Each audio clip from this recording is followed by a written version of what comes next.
Bros was just watching the Royal Knights train when the commander of the entire squad walks up to him and tells him to leave, says he's bothering all night standing there like a maniac. His maid steps in and says, "Hey, you're talking to a prince." The commander doesn't care, calls him a useless, ugly, bitchless bastard who's interfering with training, but then the commander got a stare from the boy's eyes that he wasn't expecting, an intense and brutal stare that doesn't belong on a 14-year-old. The air gets heavy. The soldiers start walking over to see what's going on. They see the third prince. Everyone treats like a useless joke, and they relax. But then Kid reaches up and snaps a twig off a branch above him, and he tells the commander his knights are garbage. Their training is trash. The troops aren't being strengthened. They're just being babysat and wasting time. Duds gets offended, obviously, and was about to curse at the boy. But in the blink of an eye, the kid is behind him. Habel barely gets his sword up in time, and he knows if he hadn't, he'd be dead. He just blocked a killing strike from a stick. The kid smiles, then he lets go of the branch, and the commander's sword goes flying out of his hands, gone, disarmed by a twig, in front of every single soldier under his command. The kid says he's impressed by the commander's lack of skill, couldn't even defend himself against someone useless. Abel drops to his knees and begs for forgiveness. While his men are frozen, their commander is on the ground groveling in front of the prince nobody respects. Now this dude real name is Baron. He used to be a king, the king of a nation called Sacredia. He fought a war against the kingdom of Kairos, a war over an artifact called the Axis of Time that could literally rewind history, and Kairos burned everything to the ground. Baron everything to those goons of Kairos. When he was surrounded by enemy majors alone with nothing left but a sword and one arm, they lasered my poor bro, and then he woke up in a soft bed surrounded by servants inside the royal palace of Kairos, the kingdom that destroyed him. Yeah, bro is inside the empire of the dudes who cooked his crew. He's about to burn this place from inside out and kill every single insight, cause he's in the body of Callion, the third prince. Problem is that this dude is the weakest, most hated, most pathetic member of the royal family. At least he got this maid that I thought was a girl at first, but is just a breedable femboy. Right after bro was eating and chillin' thinking about his new life, but in this house, all three princes eat together by the king's orders. When this dude named Planche, who thinks he's on One Piece or some shit with that jacket over shoulder at 7 a.m. walks in, our boy used to be that dude that just lowered his head, but bro looked dead in the eyes and said, "Yo bitch, what's up?" Planche, being that well-mannered dude he is, suddenly just grabbed a knife and threw at our boy's side femboy to pierce his skull, but bro just caught mid-air like nothing, walked to his side and told him, "Careful bro, next time it can end in your face." Brother was just stunned. Did I get roasted by the trashiest dude of this place? Now things aren't that smooth because something almost went wrong. When the knife came at him, he nearly used aura on instinct. The reflexes of an aura warrior who'd spent his whole life on a battlefield almost exposed him in a dining room, but then he felt something he didn't expect, a sharp pain in his chest, not from the knife, from the inside, so he checked, and what he found changed everything. 3 mana circles around his heart. This body isn't just some weak prince, it's a mage's body. 3 circles already formed. That's serious talent, but also almost a curse. Bro spent his whole life grabbing thick swords and now he has to cast balls, which is a problem, because every time he tries to use mana, his chest feels like it's being crushed. His body is losing weight rapidly. He can barely run 3 laps around the palace lake without almost collapsing. His nose starts bleeding randomly. The royal tailor, the guy who measures him regularly, says he's getting thinner every time. A body with 3 mana circles, and the royal dragon bloodline blessing should be healing itself constantly. It should be getting stronger, not falling apart, but that's happening because this kid is being poisoned, and it's not a small dose. Whatever's in his system is strong enough that without the dragon bloodline burning through it 24/7, he'd already be dead. This isn't some random assassination attempt. Someone has been poisoning RG day in day out. But who? Bro thinks in the original timeline this boy died at 15. They said he tried to poison the queen and then hanged himself. What if that story was always a lie? Speaking of suspects, it was then that our bros smelled someone coming. Literal dog behavior. This bitch is Celis, a current queen. From the eye color must be his stepmother, and holy shit, she's perfect for that stepson niche with those thick lips. And of course she goes directly to our boy, saying that lately he's looking very grown and healthy. My bro drops a pun line on her and says, "I didn't grow much, you'll see how much more I can grow in the future." Yeah, that's the direction I like my stories to go. Words that made the atmosphere turn heavy. The Viscount said he barely recognized him since he didn't usually even show his face. He'd definitely become a very tall man. That's when the queen cut him off. Who would have thought? The Viscount really is a lapdog, just like the rumors said. The queen asked why Planche hadn't told her about the horse that doesn't obey him at all. It would have been good if he'd reported it. But Planche said she already knew. Soleil said he'd lost control of the reins, and her son said the horse was useless. He got up and left the table right away, leaving his cursed mother furious. 3 weeks later, it was time for the king's birthday celebration. The king, who's basically his wife's doormat, like everything in that palace. The common people are excited about the festivities. Everyone wants to see the princess. While they were getting the kid ready, the tailor got really worried. Blood started running from Killian's nose. While the servants panicked over the sudden nosebleed, the butler asked for compresses to help. The prince said it was nothing, that he'd just been sleeping badly. But since the tailor measures him often, he said the boy had lost even more weight. Killian tried to change the subject, and said he'd been exercising too much. That's why he'd dropped so much weight. As soon as the tailor left, the butler quietly asked if today was the day. No matter what happens, before rumors about Cillian's health spread, he needs to meet Ellen, not Musk. Because of delays in the king's schedule, he'll have to see his sons one by one. The kid doesn't have time to waste, and wishes his father would just talk to everyone at once. A private meeting wasn't what he'd been expecting. King Romain is reading documents and the prince announces himself, but the king acts like he didn't even notice, like he ignored the whole thing. That's unbelievably rude, Kellyan thought, until the king told him to sit. The king asked generic questions and said his son looked fine. Suddenly it all made sense to Kellyan. Now he knows why the king wants to see his sons alone. This way he saves time for real, because he doesn't have to actually talk or ask anything. What a mess of a family. A father who doesn't care. Apathetic brothers, a wonderful place. Planchu has just arrived, and he's already drunk, with zero manners. The person most interested in that meeting is the queen, who has enough power to keep her own husband under her thumb. And in the middle of all these people, someone wants the prince dead. It's time for him to work out who the killer is. Because of the celebration, the prince showed up in front of everyone looking like someone different. His presence is already outshining Prince Planchu, who's just a drunk. The nobles are talking about it, starting rumors. Kellyan finally entered the hall, leaving all those background nobles impressed. The rumors are real. The black-haired, red-eyed prince who looks like Safanian. He cut his hair, his face is fully visible, and he's even wearing a crimson brooch. It's a quiet statement that he's done hiding. The butler went up to him to ask something. He wanted to know why everyone was staring. He even thought it might be because the prince was dressed so well. Kellyan knows those jewels are drawing attention. It was all the tailor's doing. The butler's family is also from Kairos, but from a small inland town. The prince asked if they'd come to the capital, and the butler said they'd need an invitation. Since the prince got too personal, it looked like the butler was about to snap, but he tried to change the subject. The prince is waiting for the right moment, because there's someone there he wants to meet. He asked if the butler knows why that place is called Siegfried Hall. It was named after the first patriarch of that surname, one of the great heroes. They've been loyal to the royal family for 500 years, defending that territory. In his past life, the prince liked hearing that story, and the person he wants to meet is in the middle of that hall, Duke Siegfried, who looks incredibly powerful. Long, loyal traditions. Those are the kind of people the prince likes. Using a bit of mana, he tried to see if the man was sharp, and he got noticed immediately. The test went exactly as expected. The butler realized the duke was looking at the prince. He's one of the 5 great swordmasters on the continent. For now, the prince will act like nothing happened. In the middle of the hall, the king thanked the guests for coming. Kellyan was already outside with his butler. The king managed to tame that stubborn horse, discovering it's actually gentle and smart. Now they needed to go to the main gates. Someone had been stopped from entering. Kellyan quickly realized what was going on. It was the person he'd wanted to find. Ellen doesn't have an invitation to the party, so he's being kept out. The guards don't seem to know he's an important mage. Even so, they're blocking him. Ellen thinks guests get treated based on how they look. The prince realizes the mage is doing it on purpose, like he's looking for a reason not to step onto those grounds, already ready to leave. The butler said they can't follow him because they'd be disobeying the king's orders. Kellyan can't lose the mage's trail, so he told his butler to hold the guards back, then spurred his horse toward Ellen. The knights ordered the prince to stop immediately. The king's order forbids anyone from leaving, but the kid jumped past them on his black horse, heading outside the fortress. Now the butler has to do something to stop the guards, because he got a clear order to prevent that from happening. Full of energy, he told the knights to stop immediately, because the prince had permission from Siegfried. Finally, the butler revealed who he really is. His name is Soroyan, Duke Siegfried's eldest son. Later, someone is laughing hard about what happened. It's the butler's father, impressed by his son's cleverness. When he left their lands, he was just a little kid. It was a good decision. The boy is afraid the relationship between the duke and the king might get strained. But Siegfried is sure nothing will happen because the king won't ask any questions. He overthinks everything. If the prince got help from that family, he definitely won't be punished. There's a delicate balance of power there, so it'll all be ignored like it never happened. Whatever reason drove the young prince outside, Ellen noticed he was being followed, like he was about to get criticized. So he asked what the 3rd prince of Kairos was doing, chasing after him. Kellyan already knew that once you reach the 7th circle, aging slows down. The kid said it was late and asked if the mage was really leaving. The mage said when he tried to open that door, there was a huge barrier. That irritated Kellyan a little, because the mage didn't even seem that interested in staying. Kellyan said he tried the wrong door because there was already a place open for him. The mage realized he was being called out, and instead of listening to excuses, he saw he was dealing with a very sharp prince. Someone who doesn't seem like he's only 14. That's when the mage noticed something. He stepped closer, genuinely worried. The moment he touched the prince's hands, energy started to rise, making the prince feel a sharp pain in his chest. The mage's mana flowed through the prince's body. The contact got so intense that Kellyan had to pull away. The mage said that even with doors shut, you can't completely block the wind.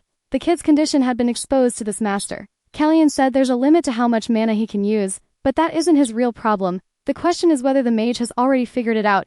Ellen kept looking at him with interest. Even though they're dragon descendants, Kairos looks down on mages, and Ellen's presence had been completely ignored. But now he believes fate brought him to this boy, so he asked why the prince wanted to meet him. Kellyan knows he can't lie now or he'll be found out. Very politely, he said he wanted to talk because he believes his life will be in danger soon. The 3rd prince is hated by everyone. His existence is surrounded by enemies. Ellen put a barrier around the two of them that blocked all sound, and he did it without any chant at all. Thinking it over, the mage asked what the boy's goal really is, to avoid what's coming, or to get rid of the real problem. Callion said the priority is stopping something worse from happening, for now, and if he has to take the throne to get what he wants, he'll do it. Ellen seemed to like that confidence. A young prince who needs a mentor to reach his goals? That's genuinely interesting. That's why the mage asked to be invited again. The prince knelt in front of him, introducing himself to his new mentor. With the mage's ego properly stroked, he agreed to save the prince. Back with the butler, he asked his father if nobody knows about his real identity, because it would be a problem if it leaked. Siegfried is very confident, but his son stays worried. He wanted to know how Leah has been lately. His father said she's doing great, handling the family's internal affairs, the position the boy abandoned.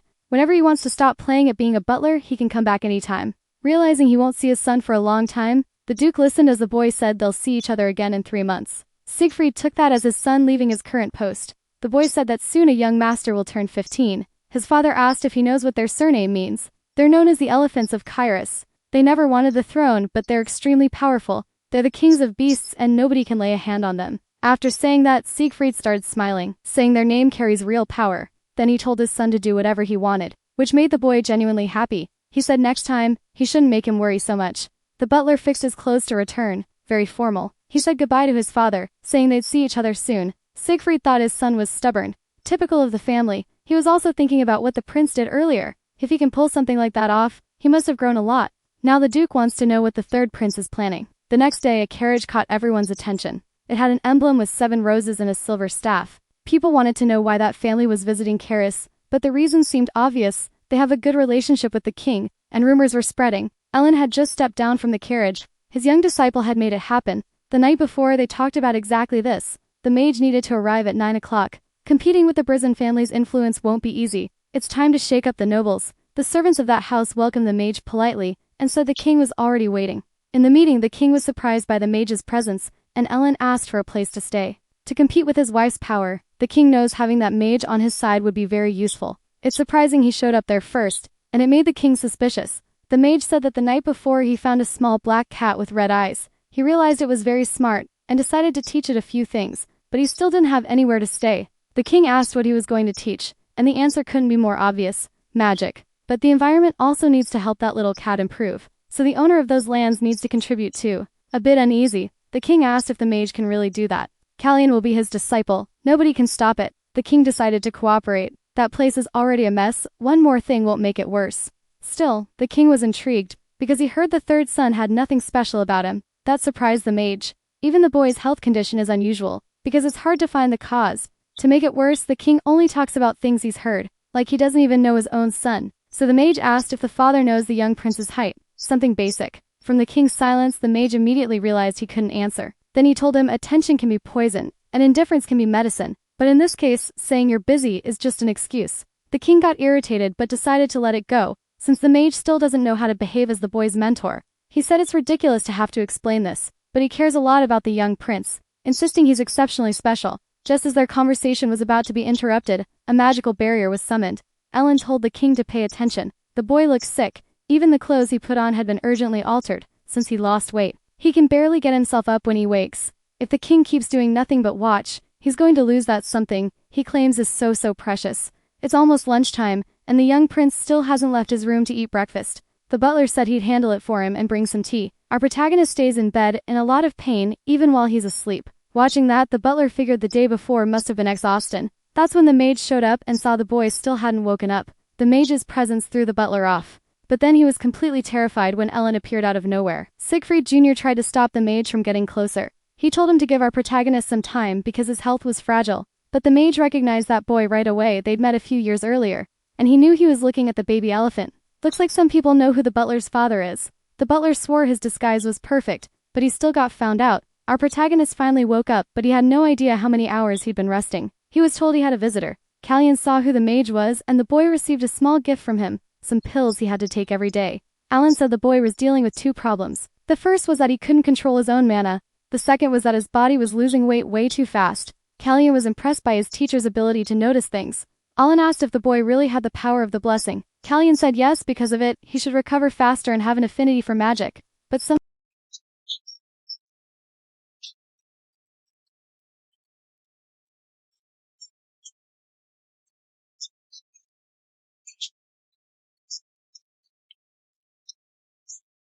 Actually, his regeneration was being used constantly, just somewhere else. That statement completely shocked our protagonist. He immediately realized he was being poisoned, and if it weren't for his blessing, he would have been dead a long time ago. Finding a poison that strong was pushing his body to its limit. Because of that, using mana was extremely difficult. Our protagonist knows that, originally, that boy was the victim of a murder, but he'd already been getting poisoned. Something extremely well planned. Knowing all of this fills him with rage. Ellen noticed the negative intent coming off him. A 14-year-old shouldn't be capable of that. Talion believed that little pill was the antidote. His teacher said he'd made it in a hurry, but it should be enough. Our protagonist started thinking about what would happen if he took it while still taking in the poison. That worried his teacher, because then the treatment wouldn't work as well. Keeping the poison in his system would be very dangerous. But the boy already had an idea who the culprit was.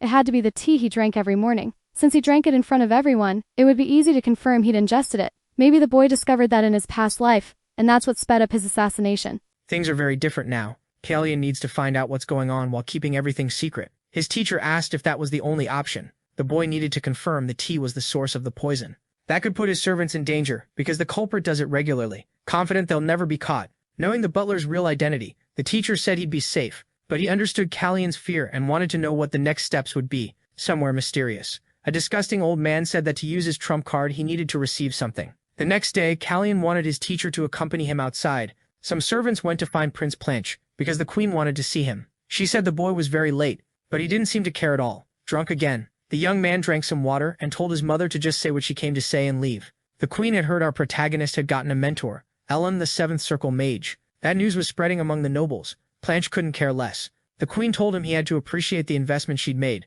It was time to get ready. A lot of eyes would be watching the heir from now on, so he'd better not disappoint them. Planche got furious and threw a cup at the floor. Even though he hurt himself, he kicked the servants out. Now he was more and more irritated with our boy, the source of his frustration. Because of the king's birthday celebration, the royal party was touring the capital, and his children were traveling with him too, making the people extremely excited. Callion was the one the crowd most wanted to see. The butler asked if he was feeling okay. At least his face looked a bit healthier. Callion said he'd been resting well. Thanks to the antidote he was taking, breathing was much easier, and the pain in his heart was gone. Unfortunately, the schedule that day would be long, which made the butler very worried. Still, the protagonist was healthy enough to see his subjects.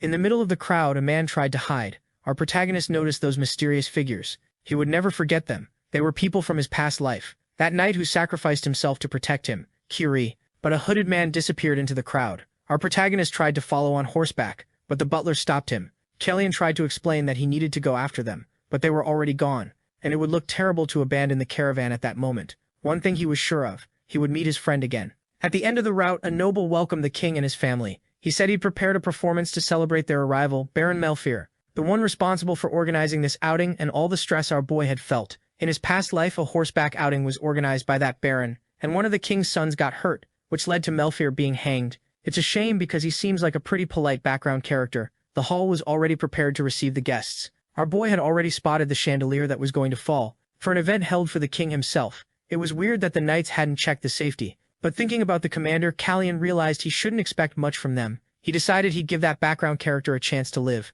When the baron approached him, Callion said he was worried about that chandelier and ordered it to be inspected. Obviously, that message left the noble totally confused. The horse performance was happening in the arena. The noble was like a kid, sitting beside the king. He didn't want to miss this chance for anything, but then he noticed our protagonist's expression and started thinking he really should have checked the ceiling. When he inspected the place, the baron found a badly worn rope. If it weren't for the young prince's warning, something terrible could have happened, but he'd been warned about what was going to happen. Like our protagonist knew the future. Callion noticed the noble acted very wisely. The question was why. Bryson had guards in that area enough to cause a huge commotion. That more alcoholic prince said the noble didn't know his place. The performance continued in the arena. Looking at our protagonist, the drunk prince said he was disgusted by his bloodline. Everyone there heard it, and it only made our protagonist more motivated, because he never thought the crazy king from his other life would turn out to be such a useless person. It was time to find out how far the queen would go in this situation. She didn't like what happened either, because she'd already warned her son not to be stupid. Only then, after looking at her own son, did she understand he'd done it on purpose. But that day was special. Many nobles were present. It was time to make a decision. The show for the nobles finally ended. The accident that should have happened was prevented. The queen stayed very quiet, like she hadn't planned anything at all. Maybe that accident really wasn't part of her conspiracy that had been debated in his past life too. It could have been driven by outside forces. It seemed designed to be discovered. A direct attack on royalty. Bryson benefited the most from the fallout. As they left, our protagonist asked the butler where that baron's wealth came from. He learned the man had a diamond mine. If the baron was removed from the board, Brazen would thrive in that market too. Our protagonist was putting the pieces together, but he decided to watch a little longer. He thought about pressuring the baron a bit, since our boy had saved his life. So he told the butler to cancel all plans after the performance. He said the comments he'd heard from his own brother were intense, and he was shaken. That was why he wouldn't be able to take part in the rest of the schedule. The king was in his office, thinking about what happened. Since the mage had scolded him directly, he started remembering the boy's mother, her final moments, until servants interrupted, announcing the queen's arrival. One maid said she'd bring tea for them. The queen noticed someone had visited before she did. The king stopped the tea, saying the queen would be leaving soon. Getting straight to it, he asked what brought her there. She asked what would happen to Brazen after that event, but she was worried about her son's behavior. It could damage his place in the line of succession. She praised the day's festival and suggested the baron should be rewarded. The king realized she already had something in mind. Smiling, she brought up Brazen's exclusive right to supply horses to the royal family. To the king, she was giving up a very important asset, which only backed up what Ellen had said. Ellen said the queen wouldn't give up the royal guard over that, because she wasn't desperate, but she would hand over something valuable, and the king should act like he hadn't expected it. After hearing the proposal, the king said he would enter Planche in the next event. That made the queen deeply happy. That night, the king came to dinner accompanied by his son. To reward the baron for what he'd done that day, the nobles already knew that was the deal between the king and the queen, because of Planche's actions. Because the protagonist's fame was growing, his room got flooded with gifts. His rival's influence was shrinking, but he didn't need that kind of offer except for the baron's gifts. He would donate everything. It didn't take long for the butler to find the baron's gifts. A very flashy necklace made with red stones. It was so big it looked like it was made for a horse. That confused our boy, and he learned that when the baron approached, the butler had said our boy liked the black horse. That's why he received the necklace. It had to be the baron testing his intentions. If he accepted this gift, he'd get another one later. Talion thought the man didn't understand the value of his own life. Those jewels weren't enough, so he decided to send a message. He wanted to know the value of the necklace because he was going to buy it. The butler didn't understand the offer, and our boy said he wasn't fascinated by it. Actually, a very sinister plant had caught his attention. It was a gift from the Majors Association, and our boy found that really strange, but it had to be valuable because it came with an explanatory letter. When the plant dies, it releases its pollen. Our boy seemed to understand why it mattered. He said the gift would stay in his room, because he had a very interesting idea he wanted to try. Later, he deliberately spilled the tea and pretended he'd burned his hand. The butler asked some maids to clean it up. Some of the tea spilled onto the plant. That made the butler worry the plant might be affected by the tea. The protagonist said it was fine. It's not like the tea was poisoned. Way too specific of a comment, and it scared the maid. With his teacher beside him, our boy thanked him for the help he'd been getting. Thanks to the antidote's effect, Ellen noticed our protagonist looked much healthier and much happier. Ellen also wanted to take a walk like that. It was the first time in a long while. Kalyan asked if the king had allowed it, but the king probably didn't even know what was going on, since he was always busy. Our boy hurried out, leaving behind a very worried butler. The mage asked if he was still taking the medicine. Kalyan promised he was doing exactly what he'd been told. The person delivering the poison was very worried, since the plant had been used as bait. That surprised the mage because it was an interesting strategy. The gift our boy received had been used brilliantly. Now they needed to split up again, since the protagonist wanted to do this alone. The Mages Association was on a nearby street. That's where the teacher would be ready to help him. Soon they'd meet again, once they did what needed to be done. Some blacksmiths were working hard. Our boy got a dagger to defend himself. It would be useful from now on if he was attacked. What he needed now was more information. In his past life, several agents were sent into the field for that purpose. Trained assassins got missions like that, assigned through the king of Sacredia. In his past life, our protagonist did the same thing. On that dark street, he was completely unprotected, and he knew the assassins from his kingdom were very capable. Some drunk men were approaching him. He had to be careful not to reveal his true identity, otherwise he could trigger an attack sooner than expected. The truth was, his exotic appearance appealed to him, so he had to be even more cautious. He finally entered a very peculiar shop, much bigger than he expected. Inside, the seller asked if the boy was looking for a carrier pigeon, but he said he didn't need those birds, which looked like they were sleeping peacefully. It even seemed like they'd come from far away and were exhausted, and there was no better place for them than that shop. More and more intrigued, the old man asked what brought the young man there. Colleen said he needed to feed his birds. In the blink of an eye, he was attacked. The blade passed close to his hood, and the old man said he hadn't sold birds recently, so he was very careful and suspicious. Colleen quickly realized that wasn't an ordinary old man. It would be hard to fight him in that situation, so our boy decided to talk instead. He said the birds he was looking for had left a nest far away, so they needed food. They hadn't been sold. Birds was a code name for secret agents responsible for gathering information. Not even Secretary's agents knew everyone out in the field, so information wouldn't leak. The old man asked if the boy was someone's bird. Kalyan even considered using his former father's name to pretend he was a working bird, claiming he was there on Nebula's behalf. That left the old man very surprised. Everything was going well so far. Our boy asked for a bit of food, because this bird needs to work. The old man immediately told him to follow. He led our boy into a secret room and said the young man must be a new recruit, and that he should remember the old man's codename, White Eagle. Our protagonist said he was Red Swan. It was time for him to get the information. For each piece of information, he had to hand over an item, payment up front. Our boy didn't expect to be charged before even saying what he was looking for. It could be a trap, but the old man said the price was fixed. After paying, he got the information he wanted. Looking over that scroll, Red Swan started wondering if it was really correct, but based on what he'd asked for, that was what the old man had to give him. Before leaving the shop, he was warned to be careful, because that place is pretty cruel. Our protagonist agreed, thinking that nothing there was more dangerous than White Eagle himself. On the way back to the castle, our boy saw several hooded men. He needed to cross that bridge, but he was stopped. He asked what it meant. One of the men apologized and said he had to wait because the dead were making their final journey. Only then did he realize it was a funeral ritual. Our boy got off his horse to show respect. Funeral customs are very different in that nation. They place red flowers into the river so the dead won't lose their way. In his past life, they did it with white flowers placed on the grave. They bloomed at night, a sign that the dead would never meet the living. Our boy started thinking about it, whether in his past life anyone had mourned him, or whether time rewound before that happened. Maybe he was the dead person who'd lost his own way. Someone thanked him for stopping out of respect. Now he could continue. Back on his horse, he pulled the hood away from his face and said he would say a prayer for that soul. And the man who had stopped him noticed his face. That man's companion saw he was distracted, and asked why. Arkson said he would remember the Prince of Sacredia very well because that's what happened in his past life. Answering his companions, he said the young man seemed like a kind person. On his way, Killian saw several signs with the name Sacredian and thought it was a bit over the top, especially since the last one looked like a bar. The stories from his past life about that city were true, about the followers of Sacredian. A bald man was going to take our boy somewhere more private, but Callian said that wasn't where he wanted to go. He wanted the 4th floor of that building. The bald man was immediately surprised and quickly offered to show him the way. Callian was now in an empty hall. He saw a small object hanging on the wall. When he was with White Eagle, he'd asked for just one piece of information, where illegal business happens in Kairos. After he triggered that strange object, a secret door opened in the wall. There was a staircase leading underground, where our boy would gather more information. Some people were gambling down there, but that wasn't what he was looking for. Deeper inside, the illegal fights took place. People cheered intensely for their favorite fighters. The first match ended. The winner was Stoneface. While the loser's body was dragged away, the bets were paid out. The smell of blood filled the place. That was where ordinary people threw away their humanity for the sake of brutality. To our boy, it was disgusting and pathetic. He was approached to pay the entry fee. At that moment, Kallian noticed a silver-haired girl. It looked like she was mute, and she was trying to guide him to where he should go next. He noticed the tips of her ears had been cut, and she didn't look comfortable in those clothes. Around the necks of those girls was a tracking device so they couldn't escape. The mute girl gestured again, pointing to the number 27. It seemed like she wanted him to place a bet now, so he blended in with the crowd until he could get what he came for. The rule there was simple: if you win your bet, you get money fast. Our boy made a small fortune. Some men started talking about it. It was time for a special fight against an undefeated fighter. So far, his opponent was a rookie. This was the person Kellyan wanted to find. The one who in his past life said he'd been trapped in a place where he had to fight to survive until his sister died. The knight Kiri. But right now, he was still a slave. A gladiator. The real treasure Kellyan had come to find.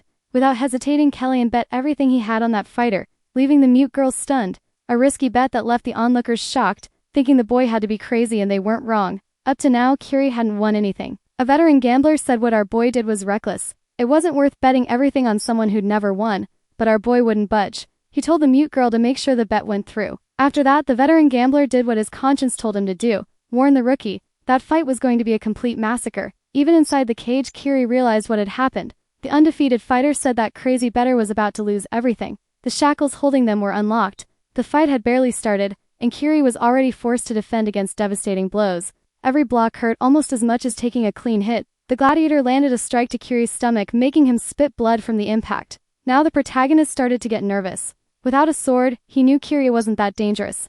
But he believed in that fierce fighter's potential. The gray-haired knight's strikes weren't fast enough. He was getting crushed, slowly. There was nothing to do during that beating. The final blow was headed for his face, until the protagonist shouted to Kiri that he shouldn't expose his shoulder during the opponent's attack. The gladiator listened, managing to dodge a strike aimed at his skull and finding a good opening to counterattack, crushing the thug's ribs.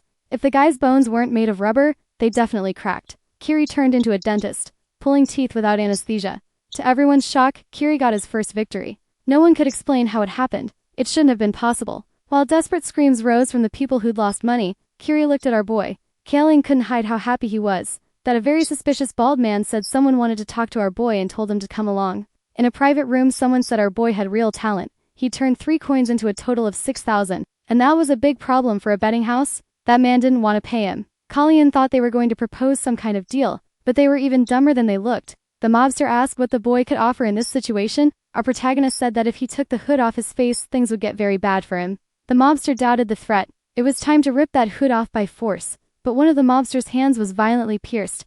That made our boy ask what was going on. He thought he was talking to dangerous criminals. That was when they realized they were dealing with someone truly unhinged. To their relief, our boy said he wasn't interested in the money. He'd rather take the gladiator Kiri home. But the mobster wasn't happy about that, because the slave had started bringing in money. Still, within seconds he realized that if he didn't agree, things would turn ugly. He started thinking it would be easy to see what that boy could do using his men. With an even more destructive cut, the protagonist made it crystal clear who was in charge there. He said he was willing to take the coins and even that man's life if he was crossed. It was time for the mobster to decide. After that aura strike, the answer was obvious. He ordered his men to bring Kiri to the room immediately. What he didn't know was that it had been a bluff. Our boy couldn't repeat that strike. His weakened body wouldn't handle it. A thug said there was a big problem. Kiri wouldn't leave unless his sister came with him. Our protagonist remembered the rest of the story. His knight had lost something precious in that place.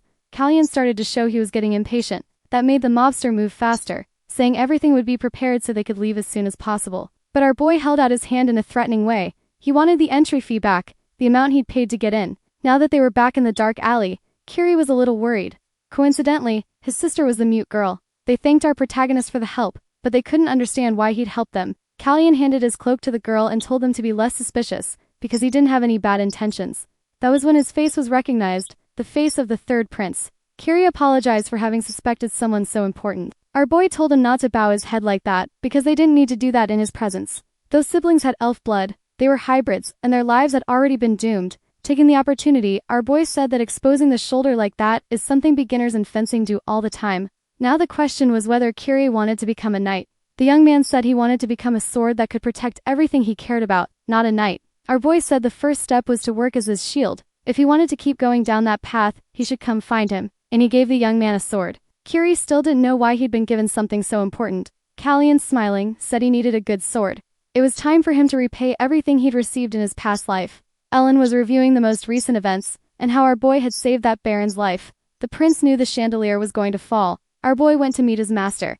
Ellen asked if he'd gotten into trouble, because some of his clothes were missing. The young man said something had happened, but it wasn't a fight. His teacher understood it, must have been a difficult task. Kalyan admitted it had been a very long day. He'd found his knight and set a trap to find whoever was poisoning him. Even so, he was still really anxious, maybe because he'd done too much in too little time. With the help of magic, Ellen began pouring some tea. Our boy said it finally looked like a major's office. His teacher asked if he'd been expecting some mysterious soup made with monster meat, and honestly Kalyan had expected something more impressive. The room was very ordinary, and the dagger without a sheath was a strange decoration, but the boy quickly realized what kind of tool it was. Ellen asked if the prince knew why it was there, because it shouldn't be in his room. With a simple movement of his fingers, the dagger started to move, heading straight for our boy. A bit of blood hit the floor. Ellen noticed that even with a damaged body, our boy still had good reflexes. He defended himself, but he'd pushed himself too hard. That was a magical tool made by Safanian. It copies the hidden weapon of your opponent. Basically, it was a warning. Our boy realized the attack had been a bluff.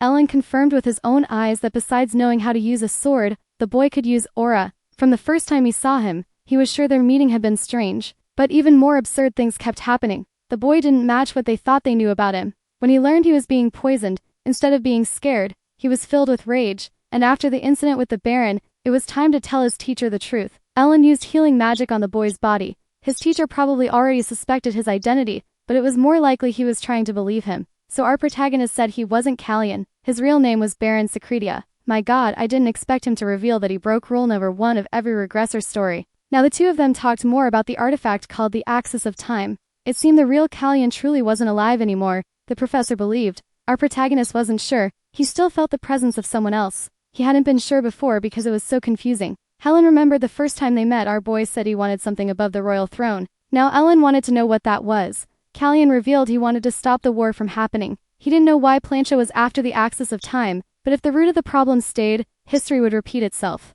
Ellen asked whether our boy wanted to act because of his own motivation, or because of his brother Chase. They needed to figure that out. Chase was the only heir of the other kingdom, There was no one named Baron in this reality. That information shocked our boy. He didn't expect that he wouldn't exist in this timeline or anywhere, which was foolish of him, because he exists right now. Even so, the boy fell into a bizarre existential crisis, believing something had gone wrong, maybe because of the artifact's power. Now he tried to understand why he was in this body, since he felt the old Callian's presence slowly fading away. Our boy even wondered if someone had entered the body that used to be Baron, and he came to the conclusion that there can't be two versions of him in the same place, so he must have taken over the real Callian's body. His teacher said Chase was already preparing to take the throne. The future of this reality was being changed. It wasn't for the third prince of Kairos to worry about those things now, because Chase would follow his own story. Baron realized he shouldn't cling to the past anymore. He understood his teacher's concern, but he was going to make one thing clear. His teacher's fear wouldn't come true, because when he woke up in that land, he completely got rid of everything that made him Baron.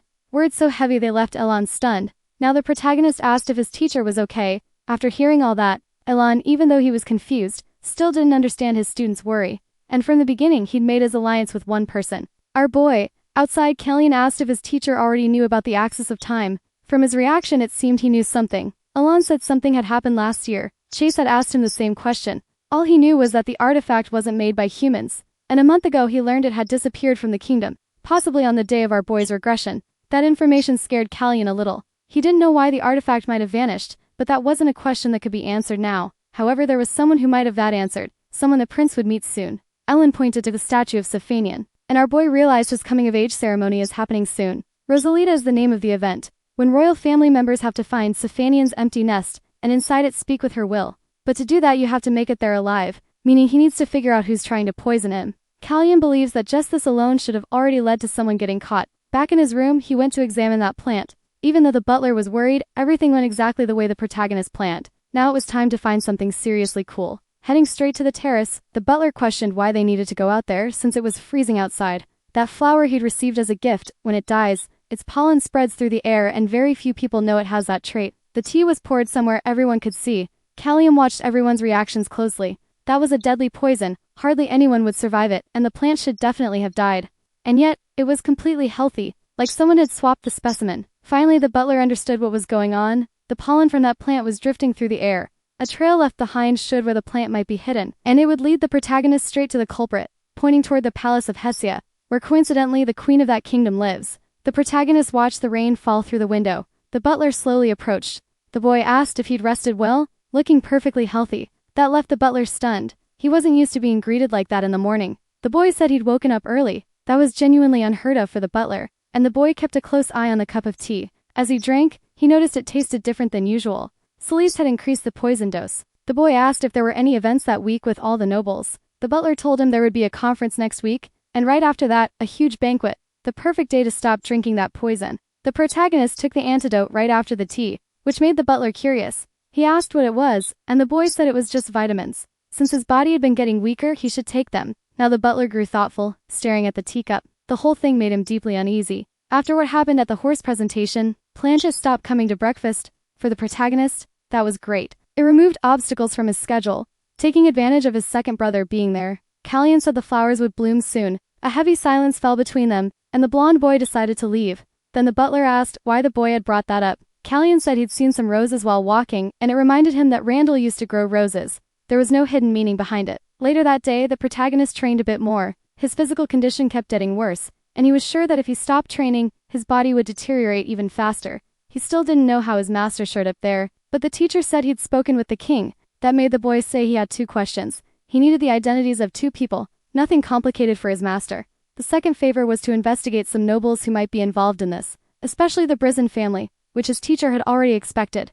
That wasn't hard either, but the boy was giving his master a lot of orders. Callian said the poison was even more concentrated now. He'd really found the culprit. Even a teacher already suspected who it might be. It must be hard to hide something like that from a great mage, and since it was an important matter, it was the perfect situation for Ellen to gain even more influence. The mage thought he was going to be used as a shield, but the boy didn't want that. He wanted to use him like a weapon. He still remembered his past life, and the White Demon Army made up only of mages. In the future, Callian wanted a battalion made only of that kind of soldier. The teacher was intrigued, and said mages aren't knights, and they're hard to train. But the protagonist insisted it was possible, which left his teacher deep in thought. Remain had been ignored when he had that idea because people thought it was impossible, yet he pulled it off. Still, he died soon after, under very suspicious circumstances. The Mage Corporation really did become a military force, used by Planche. Things were going to be different now because the Bryson family wouldn't get in the boy's way, and he wanted to use the poison tea to negotiate with Queen Celise. Ellen wanted to know how that would be put into practice. All the boy could say was that things would happen soon. It was vague and it made the teacher uneasy. Pulling something hidden in his sleeve, the boy said it should be used when the queen made a mistake. Then the negotiation would begin. The infiltrated maids increased the poison dose, but the queen was still furious. She was already hearing too many rumors and it all made her deeply irritated. Someone approached the two of them. It was the queen's son who was also a tool in her hands. He came to tell her not to worry about it, but she said he wasn't capable of deciding anything. Even so, she kept suffering. Blanche stormed off feeling useless. The queen saw her own son as weak, and she was going to pave the way for him to become king in the future. On the day of the celebration at the palace, Kiri noticed her sister woke up in a great mood. She was excited about what was going to happen too, and using sign language she said they were going to see the prince. The girl liked the protagonist and was looking forward to that day's party. Kalyan was getting ready in his royal clothes for the nobles' conference. There was 1 hour left before it all started, and the protagonist had a favor to ask his butler. It was time to settle this. The tea that was being delivered to the weakest prince. The boy finally met the queen. From now on everything would change. Outside, the butler was on horseback. He'd been given 2 envelopes, one to deliver to Ellen, and the other to the Majors Association. The first stop had to be the association, and the butler started to worry because his lord was going to the banquet alone. The boy said he was going to handle it this way, telling the butler to stay calm. But that was easier said than done. Something like this had happened before. Even while thinking something catastrophic could become real, the butler held on to optimism. Inside the Majors Association, a woman had already prepared everything. It was a huge amount of information, said Aurea, the president of that city's association.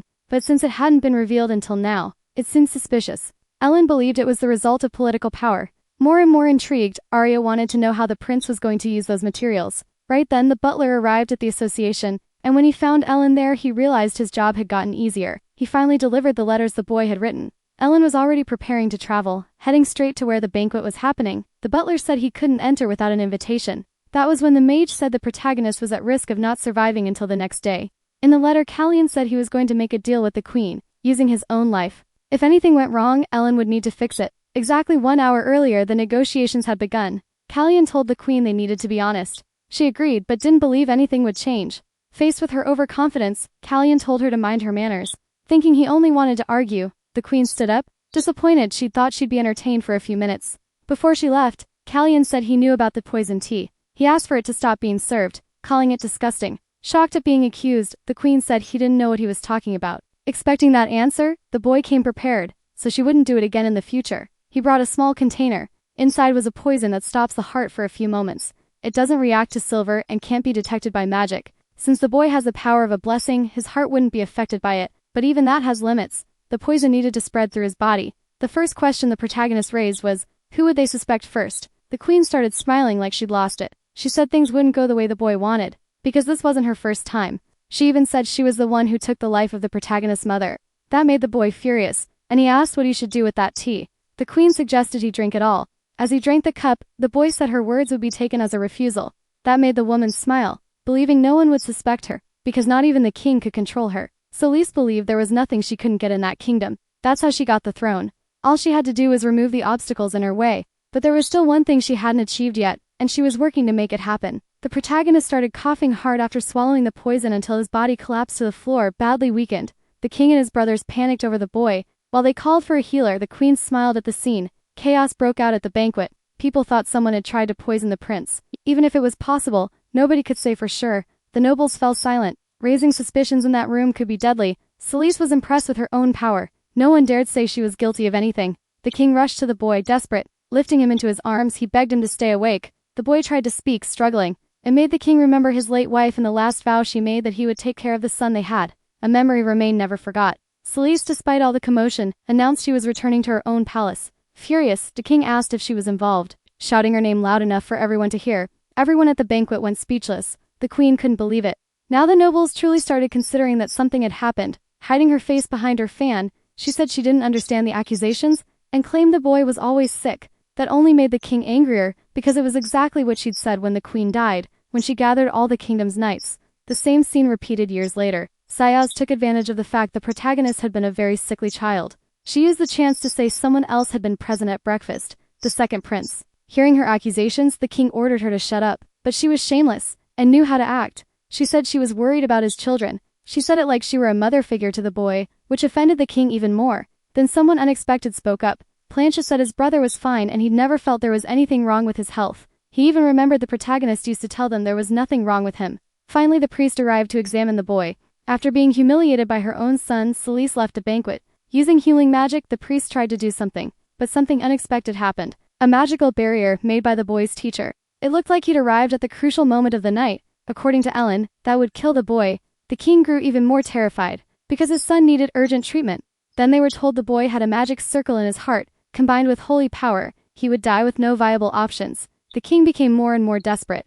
Ellen said a healer with nature power could do it, but with magic alone, it would be impossible. Even the boy's teacher was having flashbacks. His own son had been struck by something similar. The scene was repeating for him too. His disciple was about to have his life cut short. The expression on his face was the same one his son had worn once. Ellen hadn't expected to need that spell a second time, one that makes the target feel no pain at all. Obtundant was the name of that witchcraft.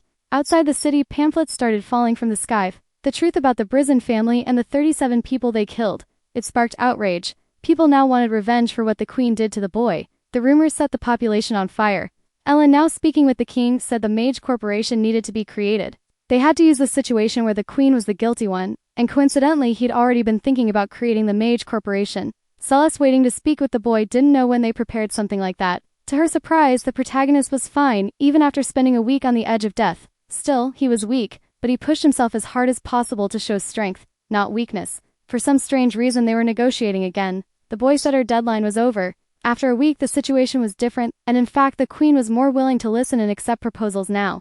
Callian gave a mocking smile, saying Celis had forgotten something important. Her permission was useless now. Furious, Celis asked what he wanted. He asked for the Knights of Pavel. It was time to get rid of that military force. That scared the queen, because it was her biggest asset. To continue, Celis would have to give up what was essentially her personal guard. Callian called for his butler, Siegfried Jr., who brought some documents. A contract guaranteeing the queen's word, and one of the clauses involved her death if she broke it.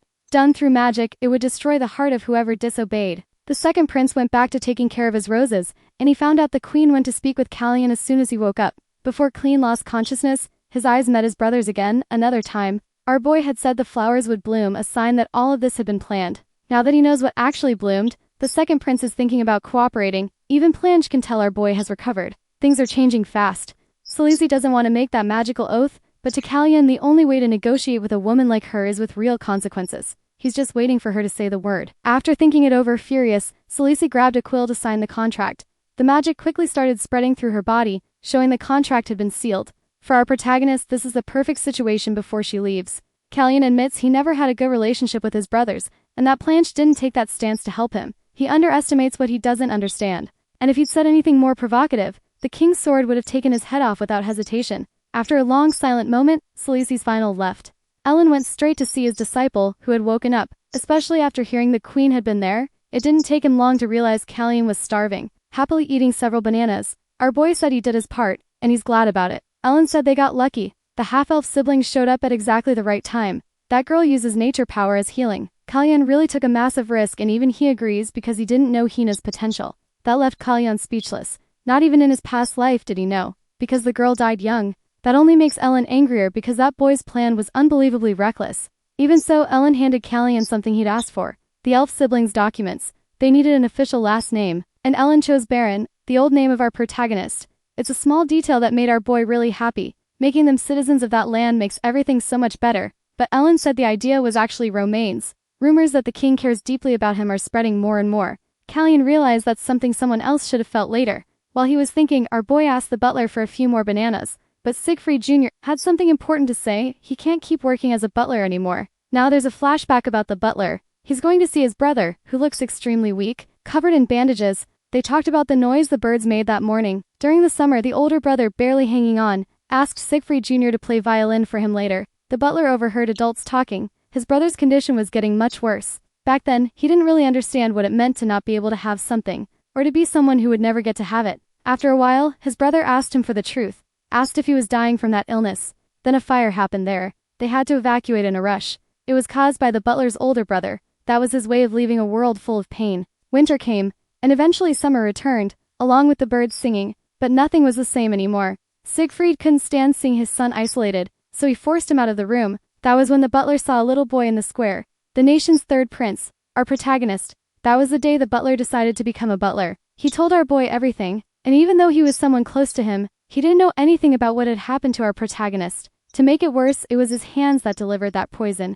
feeling horribly guilty about everything because of that, because he didn't know anything. Callian almost died, and he doesn't want that to ever happen again. Seeing the butler drifting off, Callian shouted to get his attention. First he told him to say who he's looking at right now. It's the protagonist, and that's proof he isn't going to die. The butler has always been at his side, and this isn't the time for Callian to lose his banana peeler, because with his help he's managed to endure everything up to now. There's one thing our boy is sure of. He knows he can trust the butler with anything. Siegfried Jr., everything up to now, is crying now, like a child, realizing he still won't be able to go home, because he found someone he'll protect for the rest of his life.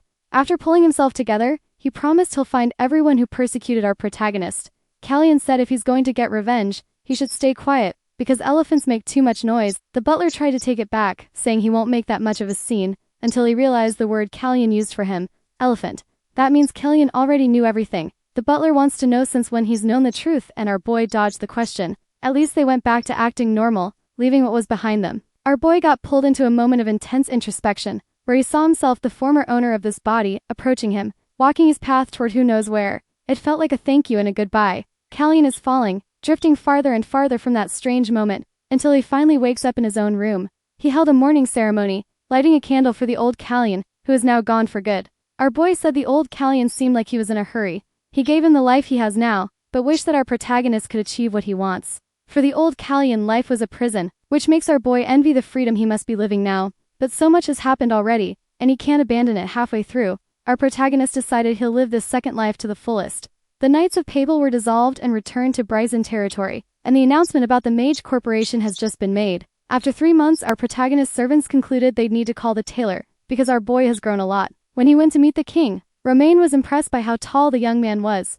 They're making preparations for Rosalita, since it's Callian's birthday. Ellen said he has someone to introduce to his disciple, the mage who will handle his security during the ceremony. Arsene introduced himself and said he's honored to have that responsibility. His presence almost made Callian have a heart attack. Romain said he's an excellent mage from the corporation, because he's very talented. Our boy feels flattered, recognizing it was a big surprise, while also trying to hold back his anger. The Mage Corporation is almost ready to be established. Practically speaking, they still need a name, and there are still lots of adjustments to make. While the meeting is happening, Callian can't stop looking at Arsene. Ellen asks the king if he has a name suggestion, since he'd been thinking about something like this for a while, and he does. Falcon. His answer came so fast that Ellen felt relieved he asked before suggesting anything himself. Our boy wants to know what Arkin thinks. The major looked a little confused by the question, and Callian clarified he meant the name Falcon. What does he think? Still a bit cautious, Arkin said, it's a good name, and that's what got chosen. Later, using a silence spell, our boy told Ellen everything that happened in the past involving Arkin. Even though Arkin killed him, there's no need to change guards now. The situation changed, and people changed too. Even so, our boy still holds a deep grudge over what happened. The one who came to see our boy was Baron Melfier. It's been a while since the last time. Our boy apologized for stopping contact, but Melfier feels deeply honored to be in touch with the third prince, since he hasn't associated with any noble so far. But our boy got straight to the point. He came to collect the reward for saving the man's life. In every sense, the Baron was expecting something like that. He's been trading diamonds and even horses with the imperial family, but the prince seems eager to hear something else. Melfier said he still doesn't have anything to give him, and that made Callian smile. Our boy asked if the noble could run another kind of business, and Melfier said he has the people and resources for it. The problem is Brizzen has that too. The Baron was confused because he thought he had Callian in his hands, but Callian said it very bluntly, and it was unexpected. Our boy smiled and said that's true. Callian said he's going to establish a mage unit. They have people and resources, but they need management. Melfier asked if that's the cost of his life. Our boy said yes, that's the price he wants. Full of loyalty, Melfier is ready to report for duty to someone who is supposed to die at 15. Callian not only changed everything, he's also surrounded by people he can trust. All that's left is to find Stefanine at the ceremony, and ask why all of this is happening. During his birthday celebration, Callian realized everything is properly prepared. Even that jerk brother is there, and it's been a while since they last spoke. As Callian walks away, Planche calls him Blood Eyes. Our boy said he won't tolerate that anymore. His name is Callian. To his surprise, Planche said that isn't Callian, because he rides horses, uses swords, and even talks back. Planche wants to know who he really is. Callian also needs to remember, he isn't Baron anymore, and that Planche isn't the crazy king he once knew. First he has to wait a little longer, until he learns from Sacredia what really happened. Looking at his brother, he said he has a lot of wild ideas. Ellen said Planty might be an alcoholic, but he isn't stupid, so it makes sense he found it strange. With time, Callian realized his brother's suspicion will grow. They need to deal with that. Ellen reminded him that now he's Callian, and nobody else, and that's exactly where the protagonist decided. Still, it isn't easy to forget he was Baron once. A mage tossed something toward his student, and told him to catch it, a communication ring, so he can be advised when needed. It doesn't work where Safanian's power is present. It's useless in the castle, but outside, it works normally. Ellen also reminded him that everyone in that hall is his people. Commander Johann introduced himself. He leads Siegfried's men, and they'll protect Callian all the way to Safanian's nest, which is in their territory. They're genuinely impressive, and they don't seem to like the fact their young master works as a butler. Siegfried Jr. asked if our boy needed anything before the trip started, and in front of all those knights, Callian asked the butler to bring him something to drink. To make it worse, the butler asked if he preferred tea. Once Callian decided, the butler told him to wait a moment. Callian obviously noticed those knights are really bothered by it. Ellen can't understand why his disciple seems to make enemies on purpose in the city. This ceremony seems very important, something rare. The big caravan is ready to leave.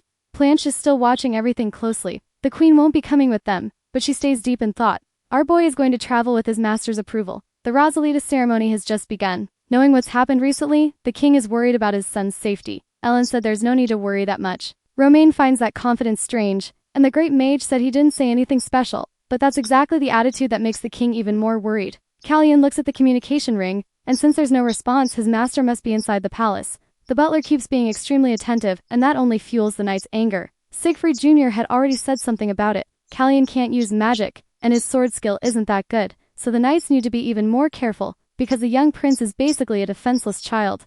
That only makes the knights even angrier. They're hoping young Master Siegfried will quit this lousy job soon. They still have to travel for 3 more hours. The butler suggested they stop to rest, but at that exact moment everyone went on alert. Callian realized this isn't that kind of situation. From the middle of the forest a girl appeared, asking for help. She isn't an ordinary person, she's an elf.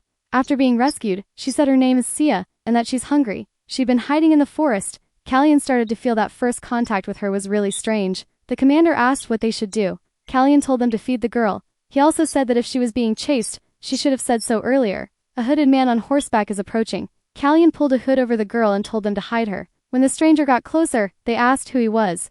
The man said he was chasing a thief. The commander said there were no strangers with them, but the man quickly spotted the child being hidden. He told the knights he wasn't there to cause trouble, and asked to take a look. So Callian asked what the person he's looking for looks like. The wanderer said it's a young elf, and Callian told him to search for that. The girl panicked, and the wanderer headed toward her. As he passed by Callian ordered him not to turn around and to pay close attention. The 2 people hidden and watching weren't there to help. Their killing intent is aimed at the wanderer and the child. Once he confirms where she is, arrows will be fired. The wanderer looked back in desperation and arrows were already flying. But all of them were stopped in midair by our protagonist, because he even warned the wanderer not to look back. The possible ambush put all the knights into combat mode. Arson put up a protective barrier around the protagonist. At least he's useful for that kind of thing, even if Callian doesn't like him. The arrows stopped coming. The attackers must have run. Arson said he'll take care of the child, and told Kiri to help our boy. Going over to our protagonist, Kiri saw something dangerous. That wanderer is about to cut the young prince's head off. Shocking everyone there, our boy blocked the attack pretty easily, and even used magic to counter, slamming the extra to the ground. The knights didn't imagine our boy wasn't useless. Looks like the prince can do more than they expected. The butler was obviously terrified and started scolding our boy. He could have been seriously hurt. He said our boy isn't that good with a sword and not that good with magic either. But the knights who saw everything strongly disagree. Someone useless wouldn't have been able to do that to the wanderer, and not that easily. After that it was time to talk to the elf child. When asked what she stole, she said Luca did it. She didn't do anything. Callian can't interrogate the child. She looks really shaken, so he called Arkin to help. It's on him to understand everything the elf is saying. After a brief interrogation, Arkin looked exhausted. Solace works in the Heriska forest, and she travels with Luca. It looks like he stole something from those men. The 2 of them got separated while they were escaping. On top of that, the girl answers before anyone even asks her anything. She doesn't know why it happens. It feels like some kind of clairvoyance, but she says it's not exactly that. Arson has the tough job of keeping an eye on the child. Callian is going to leave her at the next forest so they won't be slowed down, and it'll be up to the lord of that region to investigate what happened. At that moment, the commander came over to talk to our boy. There is something really suspicious mixed up in that wanderer things, and he showed the artifact to Callian, who was surprised too. Our boy knows exactly what it is. It's the poison he's been taking every day for a long time. Now he wants to interrogate that wanderer personally. Now that he's locked up, the wanderer said he thought our protagonist was just some young noble but realized he was wrong. Callian answered that he's even more special than he'd imagined. Showing a small sample of the poison, our boy said he's not going to push for an answer. He wants the truth. He asked if the Wanderer knows what it is. The Wanderer said all of them had a bit of it. He thought it was something useful, so he stole some too. Our boy asked what those people were looking for. The Wanderer said he isn't sure because they were wearing masks. That left Callian deep in thought. It doesn't seem like the Wanderer is lying or trying to protect anyone. But if our boy figures out what the problem is, he might be able to help this man, since he's the very precious son of an influential family. The Wanderer said his wife is in Hansen village, and those people know where she is. Callian promised he'd protect her no matter what. He also learned those men had dropped small marble stones about the size of a fingernail. He also heard they needed to be checked by a priest. Callian thought it might be a relic used by the priests of Tinsel, and Tinsel has been searching for sacred relics, so if they lost something valuable, they must be worried. Now the question is why they have that poison. It's used by Sacredia's secret agents so they won't be exposed if they're captured. The Wanderer also said he heard what they called their leader Blue Nightingale. It sounds like a code name, and it surprised our protagonist, like a bird name tied to his father, and it's somewhere nearby. A heavy rain started pouring down, and it stopped our protagonist from moving forward, so he had to stop in Latland territory, which he didn't like. The lord of that place was already drunk, happy about our protagonist staying there. Hale is sure it's a blessing from heaven that forced him to serve the third prince. Earlier the butler asked if our boy remembers Count Hale. He'd sent our boy a gift before, one of the ones that got returned. He used to support Prince Randall, then switched to support to Planche. Our boy sees him as a social climber. Hale said he couldn't even sleep after hearing rumors our boy was in the area. Even the Count's butler looked embarrassed about it. Arson had to interrupt the meeting because he had something to tell our protagonist. Quietly, he said they'd caught the messenger bird. Our boy knew they'd try to contact the Blue Nightingale, but the rain messed everything up. Hale offered the mage a drink, but it got refused. Callian asked if there were any priests of Tinsel there. Hale fumbled and dropped the wine bottle. He got furious and said those priests are arrogant and claim that land is ruined. He kept getting more worked up and our boy realized there was no point trying to talk it out. Using the little magic he knows, he put that lord into a deep sleep. Our boy was furious. Hale's words really got under his skin. Through the ring, Callian told his master he'd gotten involved in the theft of that sacred relic, and now he's in danger. By using knowledge from his past life, our boy believes it's fine. Blue Nightingale has never failed a mission before, and she must already know he's the third prince. They need to investigate the place and look for priests to figure out what that spy is trying to do to them. A local bar seemed almost empty. Our protagonist went there saying the people outside had followed him. A woman told him not to worry, saying she's not cruel enough to hurt people for no reason. Callian admitted he was worried, thinking his caravan was attacked because they knew who he was, and of course they knew the boy's identity, but that Wanderer didn't want to hear it. That's when our boy noticed there weren't many living people in that bar. Blue Nightingale said that man acted impulsively. Callian asked if she's involved in this now. At first the woman would have said yes, but looking at our boy she felt the coldness of someone experienced, and thought about going for him with her knife, then decided it wouldn't be easy. Our boy wants to know if the elf she's chasing is still alive. They lost his trail in the forest. She doesn't like how things are going, and since none of them took much damage, she suggested our protagonist leave, promising to leave the child alone. To agree to that, Colleen wants some questions answered. The first is why they're looking for a sacred relic, if she isn't a priestess. The woman started watching our boy with a hard, icy look. She said those objects are very valuable. Our boy suggested she planned to sell them, and she did say her main job doesn't pay that well. Our boy asked if the buyer of the relics lives in Latland. She said she doesn't have to sell relics that way. It would be much easier to find a buyer in Kairos. The woman said her buyer pays very well, and she already has a relationship with him. Our boy knows a Sacredia spy can only build a relationship through one route, with people who sell information about Kairos. To pay for that information, she's getting relics. After thinking for a bit, our boy is going to ask the last question. We go back to the royal palace. Many requests were made to the king. He's our protagonist master and he said he knows that person very well. There's no need for so many confirmations. He wanted to know how many priests of Tinsel passed through those lands. The king thinks it might be a coincidence. Right now there are 14 priests. Other priests went to that region with a single proposal. They're gathering them all. It's not like Kairos is forcing them to do anything, so he allowed them to search for them. Ellen said Tinsel's situation isn't good. They need a lot of priests. That's why the king allowed them to leave the territory. He still doesn't understand what the great mage is getting at, but he learned his son wants the location of all of them, which made the king really curious. It doesn't make sense for his son to be so interested in that, because he's already in a region that has a priest. Meanwhile, Hill was drinking from a specific wine bottle. Now a similar bottle is in the mysterious woman's hands. Our boy noticed that small detail. Blue Nightingale came back to the last question. It seems she already answered it, saying it wasn't very modest. Outside in a hurry, Callian realized his hosts had lied. The priest was being hidden there. Callian needs to return to the castle urgently. He told his master about it. When he put that man to sleep during their meeting, he's sure the man wasn't drunk. It was all an act. Where our boy is staying, someone tries to speak with him, but his butler won't allow it. Callian went out for his night walk. The old man, who's the butler there, said he needs to talk to our boy because his master wants to apologize. Siegfried Jr. said that's not the proper way to apologize, and it's not a butler's place to pry into the prince's life. That left the old man very embarrassed. Siegfried Jr. was trying to buy time because our boy still hadn't come back, and he couldn't let those people find out anything at all. He got more forceful with the old man, telling him to stop bothering them. Then our protagonist opened the bedroom door, complaining he can't rest with all that noise. His butler was relieved to see him. Callian called his own butler incompetent, saying his only job was to scare off nosy people. That made the boy apologize, because the old man refused to leave. With a rough motion, our boy slammed the bedroom door, but inside he felt relieved. His clothes were still wet, and he realized he just imitated his brother's jerk behavior perfectly. With things settled, his butler admitted he'd come back earlier than expected, using the windows to do it. Callian asked if anything else happened while he was gone, but it was only that old man. The problem is the Snoops and our boy climbing out the third-floor window. After getting scolded for that, he promised to be more careful. Callian noticed his butler was a bit irritated, and he heard a fair complaint. Our boy never listens to him. He said Callian went out for a walk, but the old man kept coming back again and again to talk to our boy, insistent and methodical, more interested in timing than in where our boy had gone. In contact with his master, he realized the lord of that region is already alert. He definitely wasn't drunk at that meeting. Now they're going to uncover something much bigger. His contract with Blue Nightingale could be exposed. Drinking from that wine bottle would have been the perfect excuse, but the lord was put to sleep with magic. That's why the butler was so anxious trying to figure out our boy's real intentions. Now it's about why he wants to get his hands on a sacred artifact that could help in negotiations with Haladam, the land of Randall's mother, signaling the Baron wants them close, giving gifts to all possible heirs, helping that little child set all of this in motion. Discovering a traitor noble doesn't feel like a coincidence. Since it's raining hard, our boy is stuck in that building, and he decided to hunt the traitor. Hale is furious. He should have realized our boy would be trouble when his gift got returned. Because of that unexpected spell, his plans are in danger now.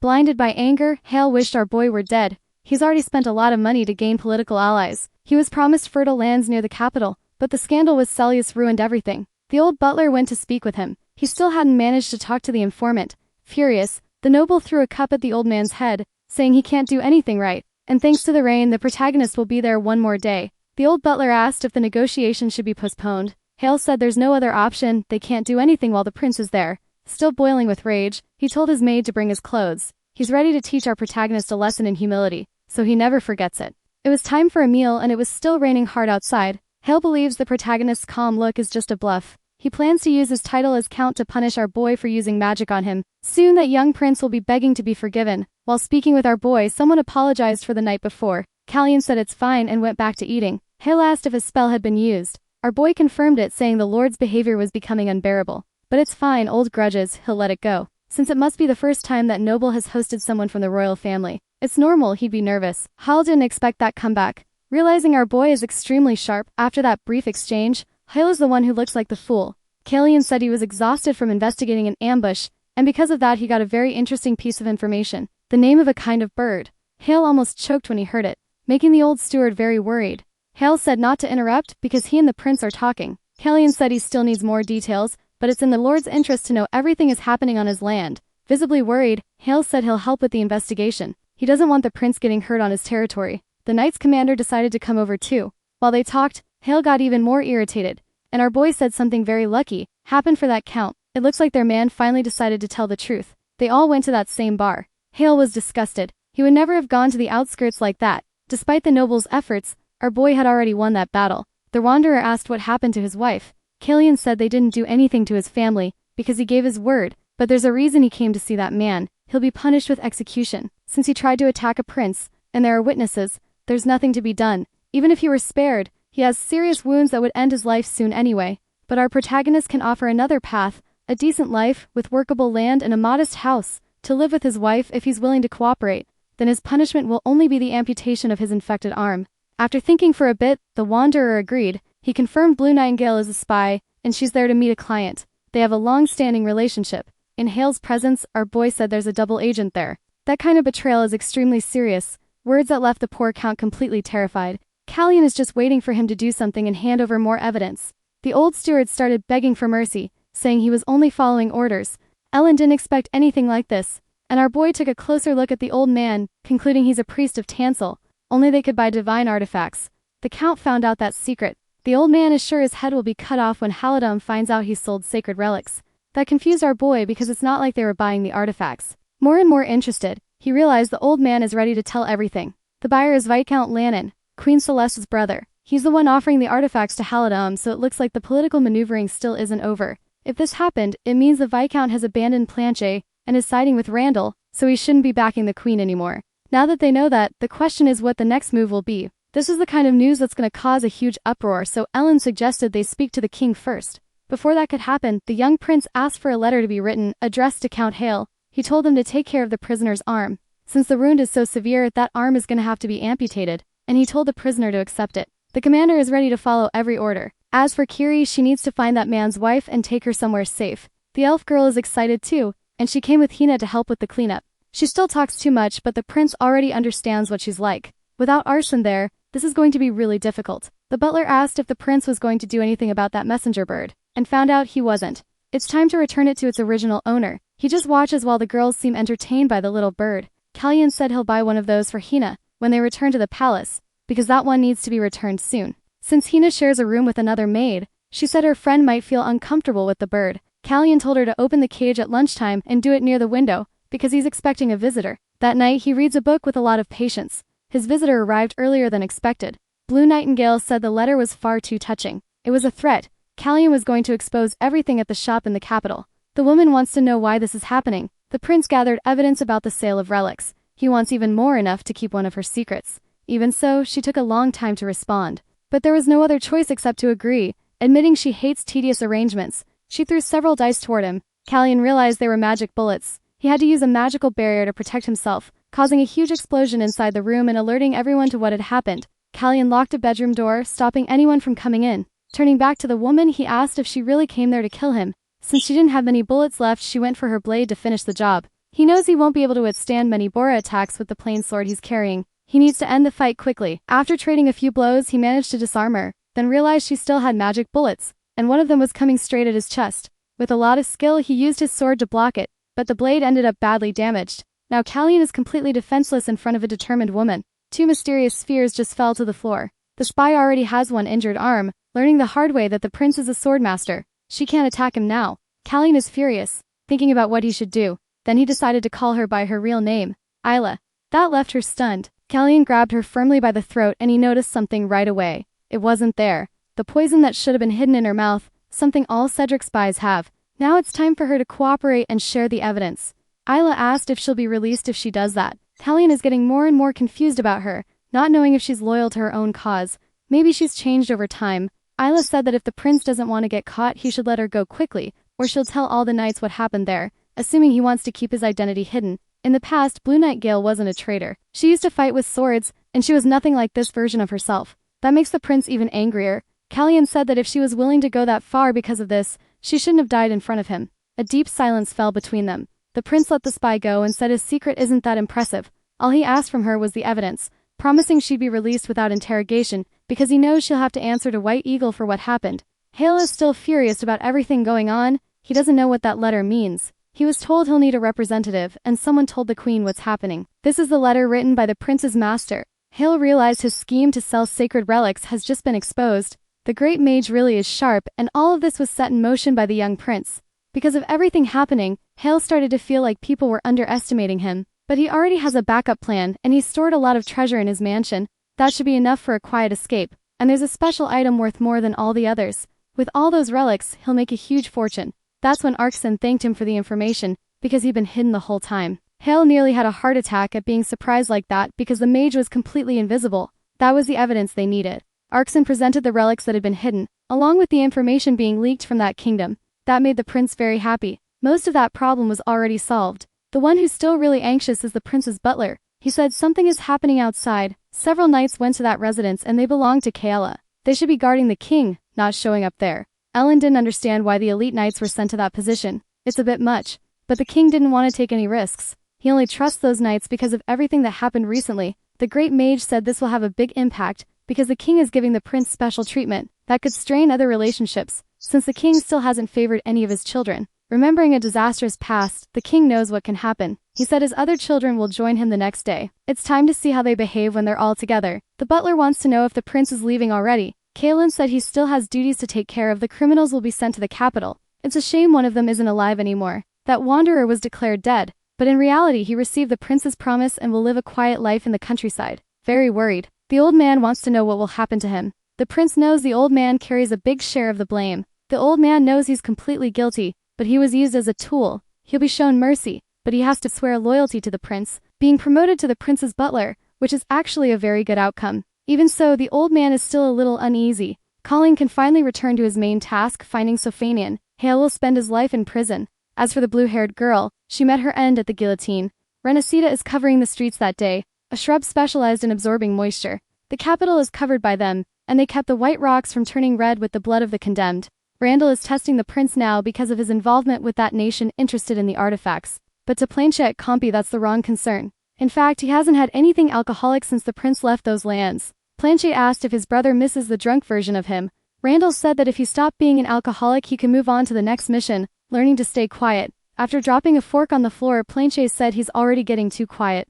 Back to the prince. They reached a very dangerous stretch of the route. There was a landslide in their way. To keep going, it'll be better to change course. This trip is taking too long. Colleen is so irritated that he decided he'll set up a teleportation portal when he gets back. The elf girl said she could take them to her village to help with that. She said Luca is in that village too, along with the elder. They could stay the night there and continue traveling the next day. News that made the prince really happy. After a short trip they arrived at the village and were impressed. It's really well built.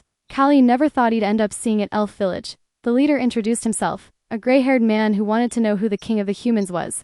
Callian said there's no one with that title among them, but introduced himself as the representative of the caravan. Zarib is the elder of that village and he has a favor to ask of the humans. The prince wants to hear the details before giving an answer. Not long ago 3 elves left the village to visit the humans, and they still haven't returned. Neither have the scouts sent to find them. He wanted to know if they'd found anyone because they know very little about human territory. Collian noticed elves tend to ask for a lot. Zir asked because he believed he was speaking to the human king. These people don't seem very bright, and the prince said he's only a prince. To the elder that doesn't matter. But the prince is already tired of their simplicity, saying there's a big difference in meaning. Zir confirmed he isn't asking for free. He knows the caravan is heading to Siegfried. Traveling on human roads can be slow, but they know the forest well, which could cut travel time by up to 4 times, something that would take 2 months.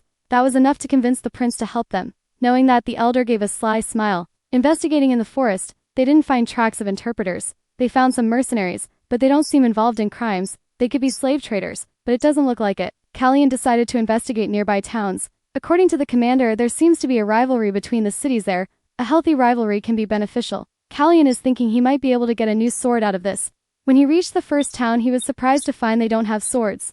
The prince looked visibly disappointed, but the seller said he looks too young to be a mercenary. Callian said it's not only mercenaries who need them. The seller said he's wasting his time. The entire weapon stock was already bought by the lord, who's hiring mercenaries. Callian said he'll go to the neighboring town to see if he can find what he wants, but the seller said it'll be useless, because the same thing is happening over there. Finally, the prince understood what the elf wanted. Those cities are ready to go to war, and the elf village sits right in the middle. The prince wrote a few letters to both lords. He'll buy time so the war doesn't happen, giving the elves time to return home. Now that he's done his part, Killian wants to continue his journey. The elder got worried and asked what he'll do about the war. Callian realized the old man already knew that detail, but chose to hide it anyway. Apparently the elves who didn't return home decided to work with mercenaries. All the signs of war are obvious. They already knew and they tried to use the prince to prevent it because he's royalty. The old elf was backed into a corner. Upset, Callian said he doesn't need the forest secret pass because their deal is cancelled. With no strategic advantage left, the elder asked the prince to wait a little longer. He can't just watch a war happen and do nothing. Callian said nobody can fight forever. If the village matters to them, they should work to protect it, without relying on childish tricks and lies.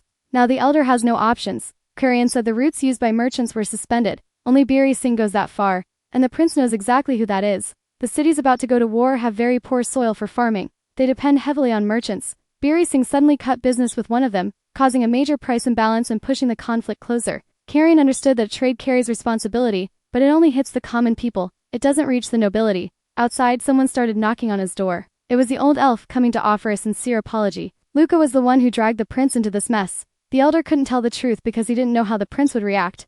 To make it worse, Luca is his son. Everyone who disappeared was connected to him. If the prince knew the truth, the elder thought he wouldn't help, and he begged the prince for forgiveness. Even if it's an excessive favor, this help could change everyone's lives. With no patience to listen to the whole apology, Callian told the elder to deliver those letters to the lords. He should also find out whether they need anything besides food, because Callian will meet them after he gets that information. The old elf could barely believe he was still being helped. Callian said he isn't doing it for him, Still, the elder said elves never forget their promises, and he swore he would never forget that kindness. Later, Callion started thinking about Lannon Barrison, who's still a thorn in his side. Using the ring to speak with his master, he said it was time to clean house. News reached Marquis Evan Barrison. The carriage is ready to receive him, but the patriarch said he won't be leaving that day. He asked his butler to handle everything with the visitors, but the butler didn't know this was going to happen. There wasn't anything scheduled, and the Marquis is going to miss the council meeting anyway. On top of that, he preferred to receive visitors in the meeting room. Now the question is who this person is. It's the prince's master. He and the Marquis still hadn't met in person. Evan said he would have prepared better if he'd been warned ahead of time, but the mage assured him it would be quick. He said the man's second son caught the third prince's attention, and that made the Marquis uneasy. Sipping some tea, the Marquis said Lana isn't brave enough to do something like that. Ellen realized this man looks down on his own children, so he brought something more reliable than the opinion he was clinging to. A letter. After reading it, he became furious and asked what the mage was trying to say. They both know he tried to get rid of that troublesome one. Enraged, the Marquis said he won't listen to this coming from a deceitful Homer. In response, Ellen said it's hard to have a conversation with someone whose throat's been cut. That only made the Marquis even angrier, because he'd been disrespected on his own territory. Ellen was stunned by that kind of nerve. This man had no idea how dangerous Ellen could be, so Ellen made him feel something primal, the fear of death. Ellen also said he's not like our protagonist, who hesitates when it comes to violence, because this mage wouldn't think twice about cutting off a few heads. After being intimidated, the Marquis basically pissed himself a little. Eventually, he had to calm down. The truth is, Ellen was impressed by that man's endurance. He withstood the pressure of an 8th circle mage. Ellen also said he's sure the Marquis can take care of his own son, but he's going to suggest a more efficient route. The Marquis can be pushed out of his own inner circle. Callion told his teacher to say the following: they're going to buy the man's business.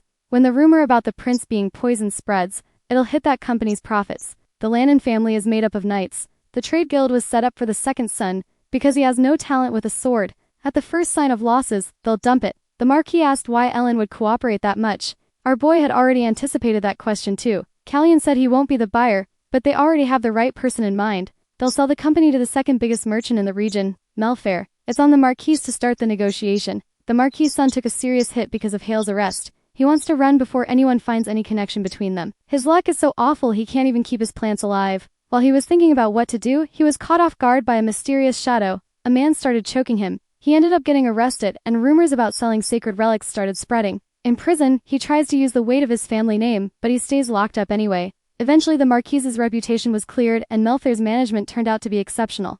In the elf village, the old pointy-eared guys said the mother tree prepared the path for our boy.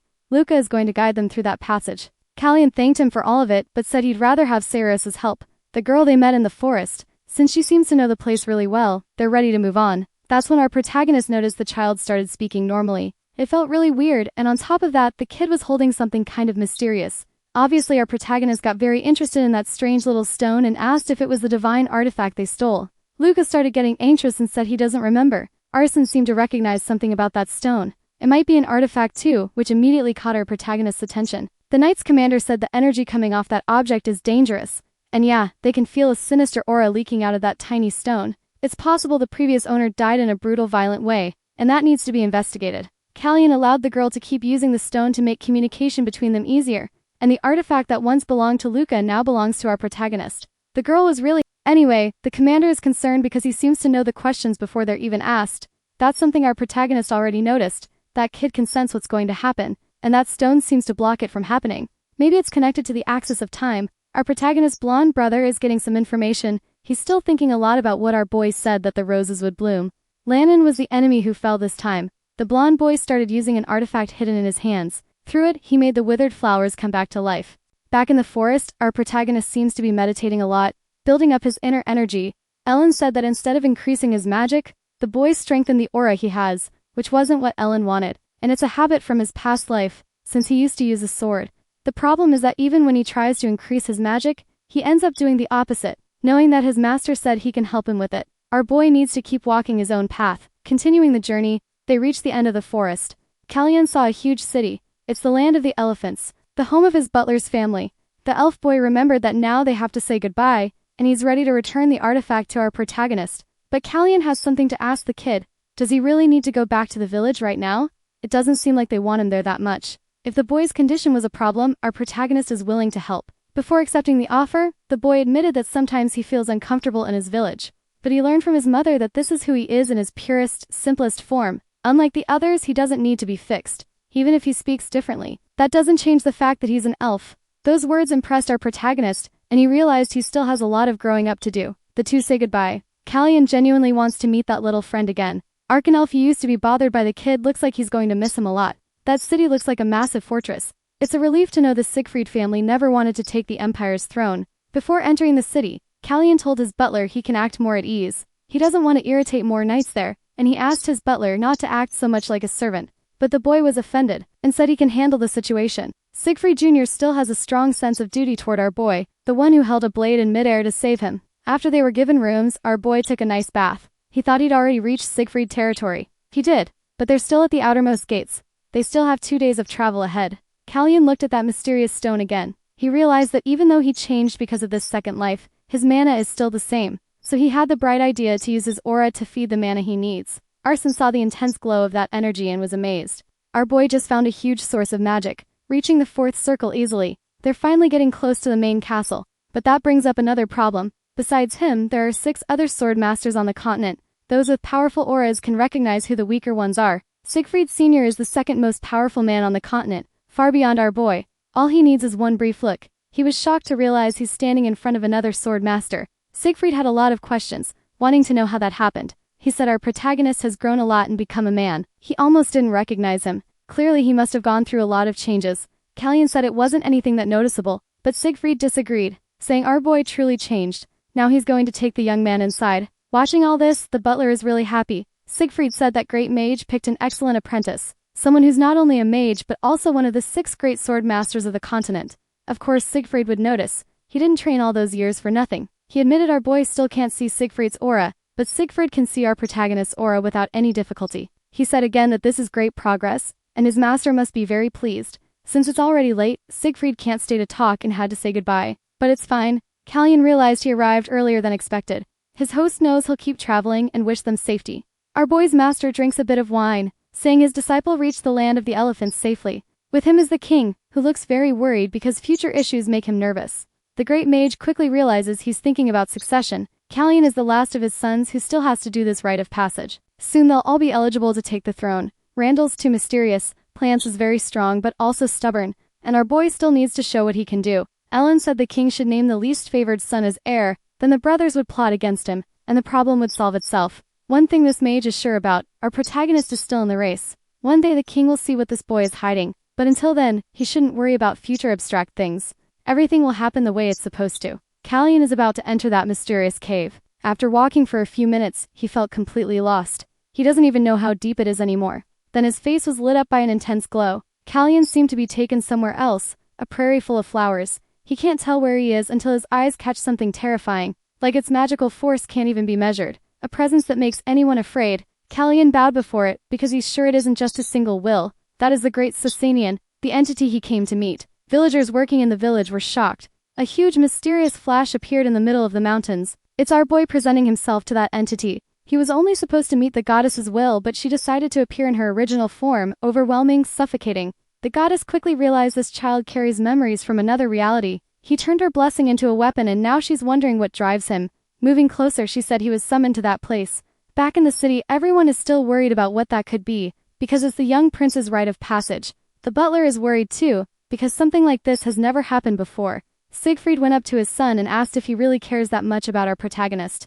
The boy asked if his father shouldn't be inspecting those lands. He did, but he finished quickly, and the surprises of the day weren't over. A little girl with very unusual hair introduced herself. Her name is Veronica, and she's the granddaughter of our boy's master. She came with her mother Rochelle. Our boy is still being examined by the goddess. With a simple touch she accessed all his memories, including the axis of time. Now she understands what's going on.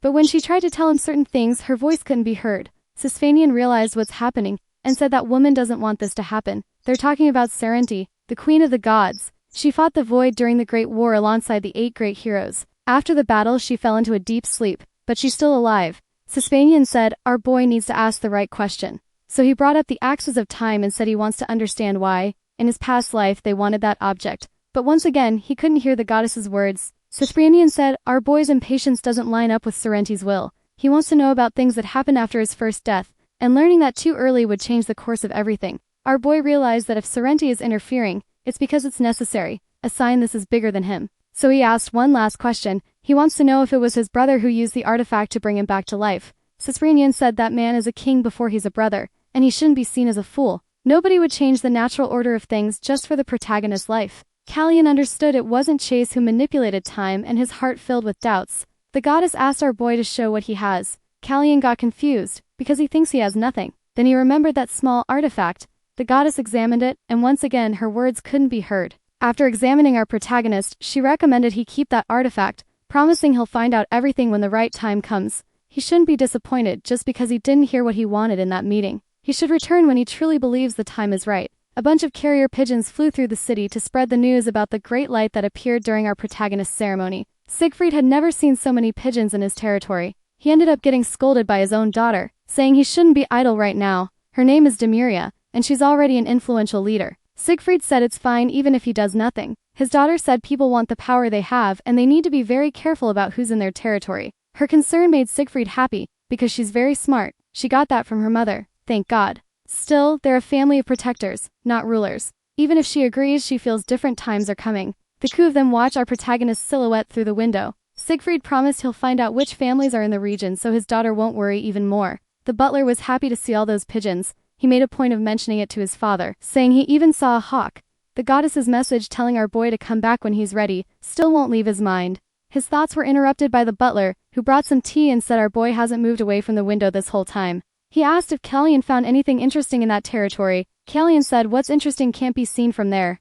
The butler went to the window and saw Hina and her brother. They're playing with the Siegfried family dog whose name is Jan. Since that's the same name as the butler, he got furious, because his father had that brilliant idea, but they quickly realized Hina really loves animals. Maybe they can adopt a dog at the palace. They'll need to teach sign language so Hina can communicate with it. The butler is fluent in that way of communicating because of his sickly brother. Callian apologized for bringing up something so sensitive, but the butler said it's been a long time, and besides, now he has our boy. Still, if the protagonist decides to adopt a dog, it'll cause problems with his brothers. Callian is ready to go to Camion, and he knows that's the crown of Prince's city. It almost sounds like he wants to become the successor just to have a dog. That's when our boy said he's also the only heir who saw Crisfanian in her true form. In a room somewhere else, a woman is having her hair brushed. The letters that were sent have already reached their destination, which gets this woman really excited. Our boy had a bit of trouble talking to his master. He needed to find a place that wasn't under the goddess's power, but he did find one, the family cemetery, discovered by the butler himself, which let the communication happen without any issues. Ellen wants to know how the ceremony went for our boy, and she quickly finds out it all worked out, but she still wants the details. She's shocked to hear that Callian saw the goddess in her original form. He was supposed to be there for that moment. Truth is, our protagonist was blown away too. He was told to come back when he's ready. Now that Lanon has disappeared, they need to keep an eye on the queen who got a visit from Evan that same morning, but that noble definitely isn't going to say anything about what happened, since the negotiation between him and the mage is protected by a pact. It's a little risky, but Ellen is good at this kind of thing, and her apprentice is bold too, and he's already done it. Lanon is a problem from the past now, so Callian doesn't need to worry about anything else. He was one of the queen's agents, doing the dirty work for her. The mage found a letter that might interest our boy. Celeste tried to contact the count. She's desperate to reach her allies. The problem is Evan's eldest son, who's also one of the 6 great swordmasters on the continent. While defending the borders, he got injured, and he plans to recover in the capital. A pretty obvious excuse because he's clearly coming to negotiate. Our boy is interested in meeting him. Later, Siegfried invited our boy to sit on a log and rest for a bit. They used the time to talk about the ceremony. Our boy didn't just hear the goddess's will. Siegfried is impressed that he saw her in person, and he's happy about it, knowing she's still alive. His family has protected that cave for 500 years, a dragon's nest that a lot of people claimed wasn't even real. Turns out they were wrong. Their determination to protect that place really paid off. Callian says he'll be back to speak with her again very soon, and having a teleportation portal there would be incredibly useful. Siegfried asks whether the king would approve something like that, since it could leave the capital wide open. Callian assures him access will be restricted, and if it ever becomes a danger, it can be destroyed. As long as the king approves, Siegfried has no objections. Our boy has one more favor to ask. Siegfried assumes it's about sparring, but that's not what he means. Using his aura, Callian creates a kind of crystal in one hand. Siegfried realizes it's a magic core made purely out of aura. Callian reshapes it into a sword. He definitely wants to test how strong that weapon is in real combat. Siegfried is ready to help with the test. It doesn't look like it, but the old man is the second strongest swordmaster on the continent, and also the second most experienced on the path of the sword. A terrifying opponent. His blade is heavy and it's fast too. Callian gets pushed hard by his attacks. Even so, Siegfried is impressed by the young man's skill. Even if he isn't powerful, his agility is incredible. Manifesting that sword has to be burning through his mana, and Siegfried isn't holding back in this practice. Our protagonist's talent gets Siegfried even more fired up. He doesn't look like that weak kid from before at all, but they've just found the limit. Siegfried knows the kid isn't a real challenge yet. It's time to settle that training properly. The old man throws a powerful strike, and our protagonist repels it, finding an opening for a clean counterattack. The blade passes dangerously close to the old man's neck. Callian realizes he's done something really stupid. Siegfried is now giving off a huge amount of power, ready to show the kid where he stands in the world. In the end, the aura sword gets destroyed. But what surprises Siegfried is that he actually hurt our boy a little. They don't even have time to talk about it. There are a bunch of people watching, really curious. On top of that, the old man's sword has cracked and there's a wound on his neck. The commander and Siegfried's knights weren't expecting anything like this. Later that same day, they hold a banquet. The old man shows he can play the violin really well, which leaves our protagonist impressed. Callian is still uncomfortable about the wound he caused. The old man's only worry is how much he scared his son, who's even more worried about our protagonist's condition. Callian thanks him for the training session, confirming it was an excellent opportunity because now he knows how much durability his energy sword has. After seeing Siegfried's power, he understands he still has a long road ahead. The old man listens closely, then jokes and asks how that cut on the kid's face is doing. He says he overdid it a bit, but he had to react to our protagonist's speed. The two of them keep trading compliments. Siegfried says those techniques are pretty common in Sacredia Knight's fencing. That comment seriously freaks our protagonist out. Siegfried says it would be hard to pick up that kind of habit training in this region. The Empire's technique relies heavily on footwork, but watching the protagonist move, he notices he rotates his shoulder blades a lot. Siegfried tells him to be more careful, because people like Burisin would spot the difference easily. Our boy asks if Siegfried doesn't want to know who he really is. The old man says he's on his own land, he has no interest in knowing who's wearing Callian's skin. He only wants them to train again. Our boy thanks him for that. He asks whether Gray will be able to sense the aura he has now. The rumors say that guy's father wasn't happy with his ability, but even so he should still be able to see the protagonist's power, so the kid needs to prepare for every possibility. Callian understands he can't just sit still. After 10 days on that land, Ellen asks if our boy isn't interested in going back. Truth is, the protagonist wants to stay a little longer, and he asks whether Gray has already traveled to the capital. There's still no news, but our boy decides to wait. Callian is a mage who's also a sword master, something the world doesn't know. If Gray manages to sense his aura, it'll bring a lot of unwanted attention. According to Arsene, there are ways to hide mana using spells, and he's ready to help our boy with that. They also start researching the teleportation circle. With Veronica and Rochelle, the great mage's daughter-in-law is very talented. She dedicates herself entirely to teleportation research. Our boy has a lot of ideas to share with Rochelle and Arsene. They start working right away, while our boy learns to hide his mana. The spell itself isn't the hard part. The hard part is keeping it running. Siegfried is the only one there who can tell whether our boy's aura is leaking, so he can't leave the castle until the training is done. A lot of training sessions and work sessions happen, until our boy finally gets what he wanted. Nobody would imagine he can use a sword like a master. It's time to travel again. Siegfried says goodbye, saying he won't go easy next time they train. Our boy says he doesn't plan on staying an easy opponent. Now they need to return to the capital. The mysterious man gets news too. Surrounded by women, he already knows exactly what needs to be done. It's time for him to go back to the capital. This is Count Grey Burisin. Ellen can't stop being surprised by our boy. He managed to gather a huge treasure, exploring land that wasn't even supposed to be fertile. The Baron really was a good choice, and what used to go to Burisin now belongs to them. The protagonist is genuinely good at this. The maid asks if she can lock that door, and the mage allows it. Walking through the corridors, he runs into someone, the king's eldest son, an unexpected coincidence for the great mage. Even so, he stays polite in front of him, saying it's been a long time. Plunge is wondering if he's the one who changed our protagonist. Or maybe because he changed so suddenly, he went looking for guidance from someone. But no matter what he does, Planche can't get an answer out of anyone. Ellen says she has a lot of questions too, because the prince stopped drinking, and he must be taking things that make him think too much. Planche realizes there are more people who miss the drunk version of him. Still, the mage agrees that people change, getting past fears and challenges, and stopping themselves from falling back on reckless impulses. The way it happens isn't always what matters. Planche seems disappointed by that answer. As the mage walks away, Planche knows that comment about being reckless was aimed at his past actions. It's been 20 days since our boy left Siegfried's lands on his journey. They changed their route a bit because Veronica's horse looked tired. Rachel's acceleration magic was way too intense for them. The Viscount in that land seems reasonable, and the butler believes it was good they stopped there. While our boy is getting a bit of rest, a loud noise catches his attention. That's exactly what he needs. So he asks his butler to deliver a message. The message gets delivered. Our boy wants to be introduced to the guests who just arrived. That makes the Viscount a little uneasy. He's receiving people from Burisin, and even though he's level-headed, he knows they don't like the third prince. He considers sending his guests away, but the butler continues the message. If Gray is among them, Callian would like to invite him for tea. The Viscount feels relieved. because what happens next isn't really on him anymore. Finally, it's time for the two of them to be introduced. Gray accepts the invitation for tea, and it's time for them to get to know each other better. As they exchange their first look, Gray says he's recovering from a shoulder injury, so he doesn't feel able to stand up and bow to our boy. Only a noble family can remain seated in the presence of royalty, and they belong to Siegfried. Gray thinks he's being understood, saying he's in a lot of pain. But our protagonist tells him to lower his head, since that's something he can do. Even the butler feels the air get heavy. He's afraid something might happen to our boy, believing he still has a weak body. Arkson catches a butler spying behind the door. Updating the others, he says they need to stay alert. An interesting visitor has arrived. Before he can say who it is, Hina approaches them with tears in her eyes. The butler tells her to calm down and explain what happened. It looks like something happened to Kiri and the knights outside. Arkson decides to go out there to find out what's going on, but the butler advises him not to make the first move. The mage keeps going, aware of the responsibility he carries. Growing more anxious, the butler realizes it's only a matter of time before something bigger happens. Gray is not happy at all about being ordered to lower his head. Cullion says that behavior is extremely disrespectful. The prince won't say it twice.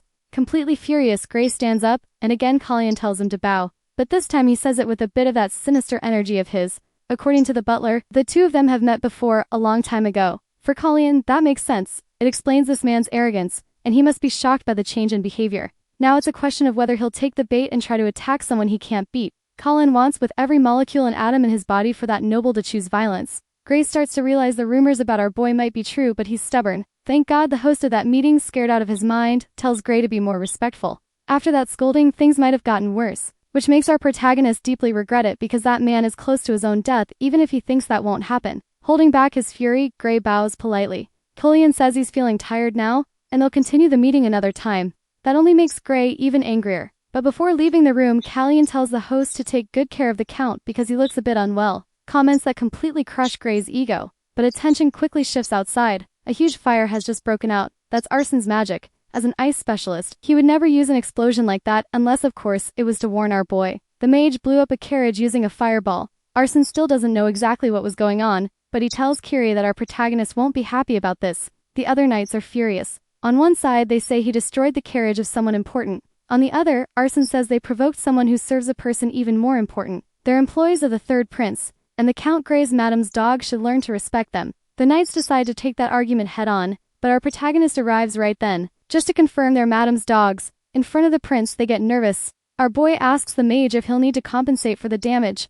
Arson says it won't be necessary. He'll pay out of his own reserves. So that settles it. Cullion believes nothing serious happened, but then he starts to notice Hina is missing. She always stays close to her brother. Arkin says those men tried to grab the girl to have some fun. Cullion starts smiling like a total degenerate. Now he's burning with rage, ready to finish those knights off. When Gray gets outside, it's already too late. His knights have had their tongues cut out. Arkson says they no longer belong to the Knight Order, because they did something unforgivable to one of the prince's attendants. Gray feels even more humiliated after all of that. Several commoners witnessed everything. Cullion says his mage will reimburse the destruction of the carriage when they reach the capital. But that was the last straw for the stupid noble. Cullion asks if his squire has nothing to say about it. Kiri stays completely silent, because he's already seen plenty of humiliation caused by his sister who doesn't speak. Now the prince is worried about her well-being too, which is more than he ever could have dreamed of. Still full of anger, Cullion orders his squire to keep his posture. That night, Cullion manages to relax a bit more, drinking some tea. With him is the host of those lands who judged all that behavior reckless,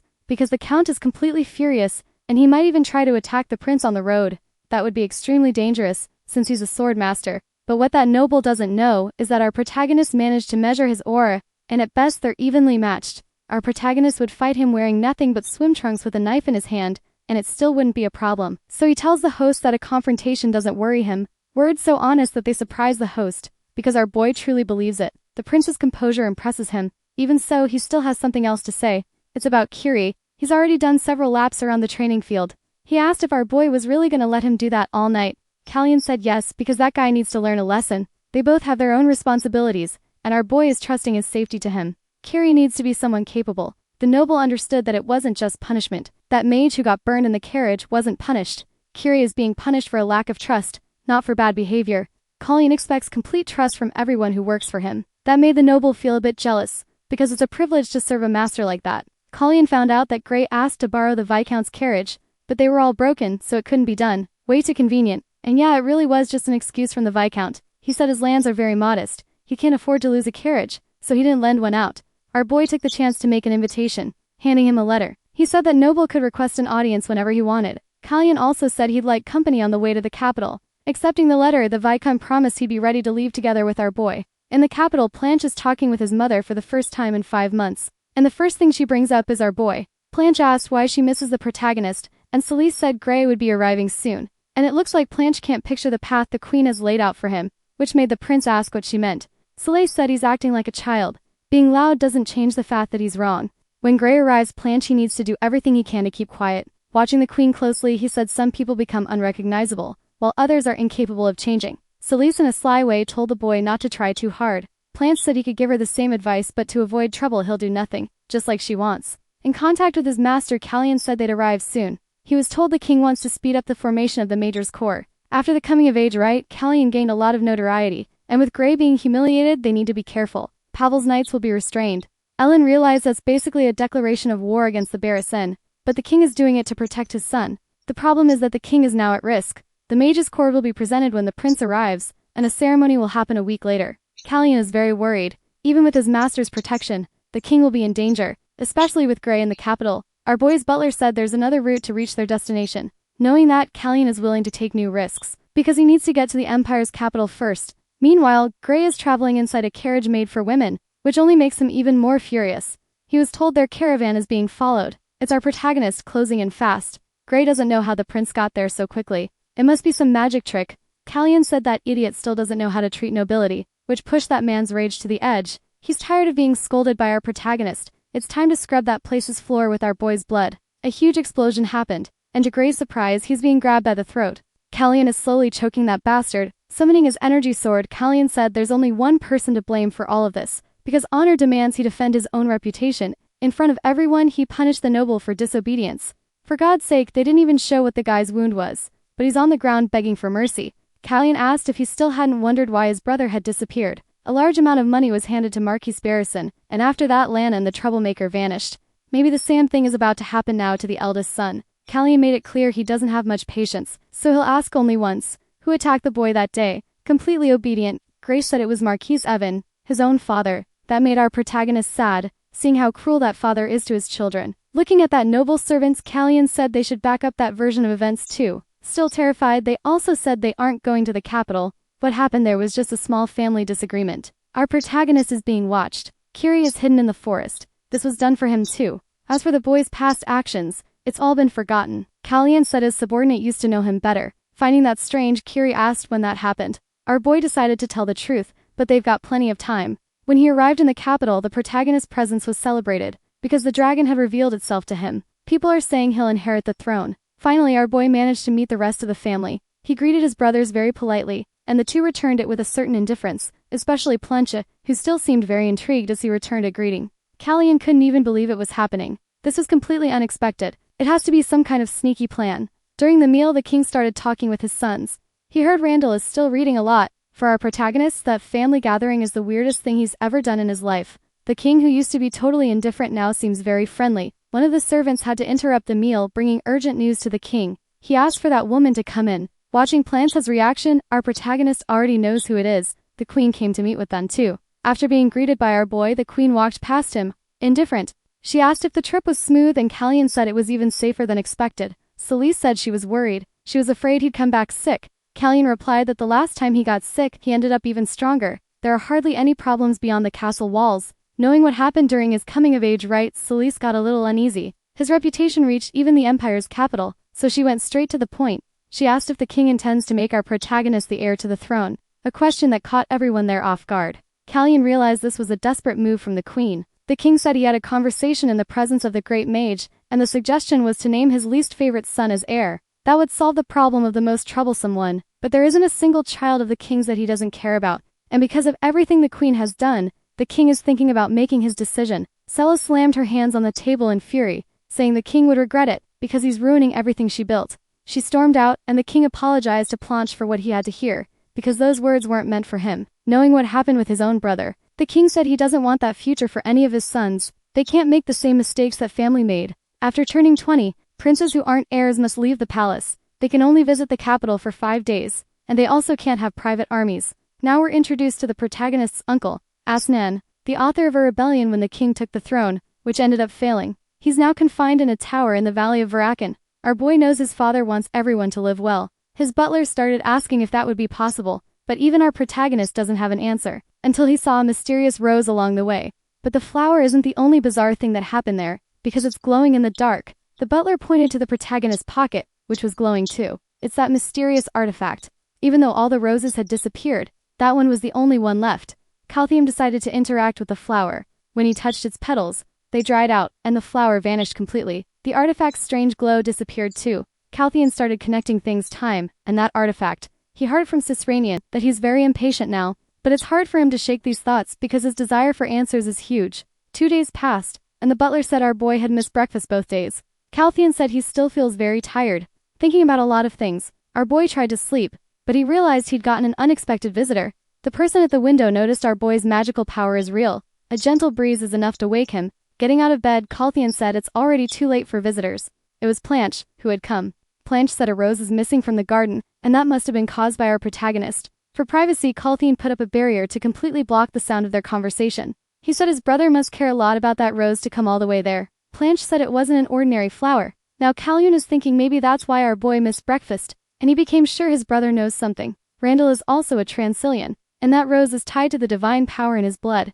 But when Planche asked Randall why the flower doesn't disappear, Planche got no answer at all. Callion started wondering if his brother is actually foolish, expecting a clear answer for no reason. Planche knows only divine power could make that rose last so long, but he doesn't understand why.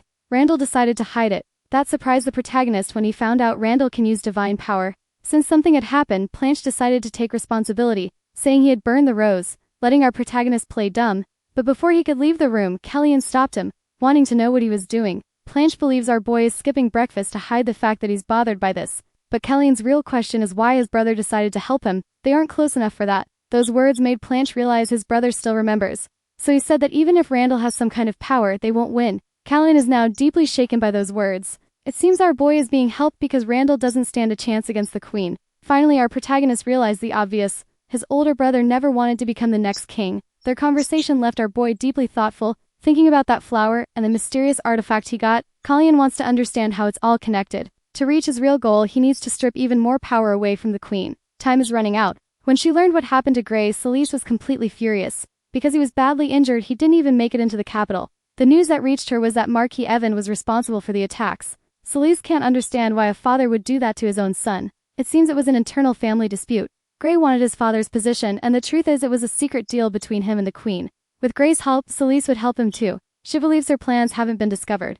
The problem is that her brother is a sword master. He shouldn't have been injured so easily. So Celise decided to send him some medicine, and she's determined to find out everything that happened in that incident. The queen's fury keeps growing. Whatever happened, it was a strategic move by a master, and Celise still isn't willing to give up. The queen ended up meeting with a knight and gave him a bag full of coins. He thought it was a very generous gesture. Tammy is the deputy commander of Pavel's knights. Nobody can see his true nature, and the queen knows he's a cold assassin. Now it's a matter of what his next job will be. Celise wants to find out what happened to Gray, and whether it was one of our protagonist's guards.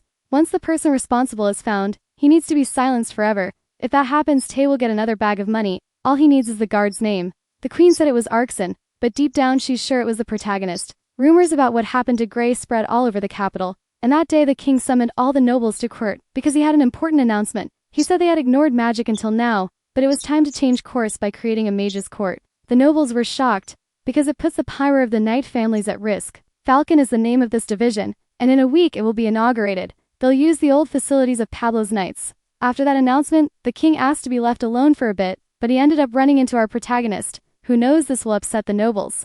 Callion wants to know if his father will be okay, but the king assured him it's not his son's place to worry about that. Our boy took advantage of being alone to bring up another subject. He wants to speak with the knight families. The king found that strange, but soon realized his son wants to build allies. Risky but brave. It impressed the king enough that he told his son to do what he wanted. This is also being done so he won't be the focus of the Beerison family. Callion also suggested they go on the hunting trip soon together with his older brother. When he heard the news, the butler was very happy because our protagonist is building his own political faction. Their conversation was interrupted by Arkson's arrival. Visibly exhausted, but it looks like he found a solution to the teleportation problem. It's the same logic as a magic seal, an impact between the traveler and the portal.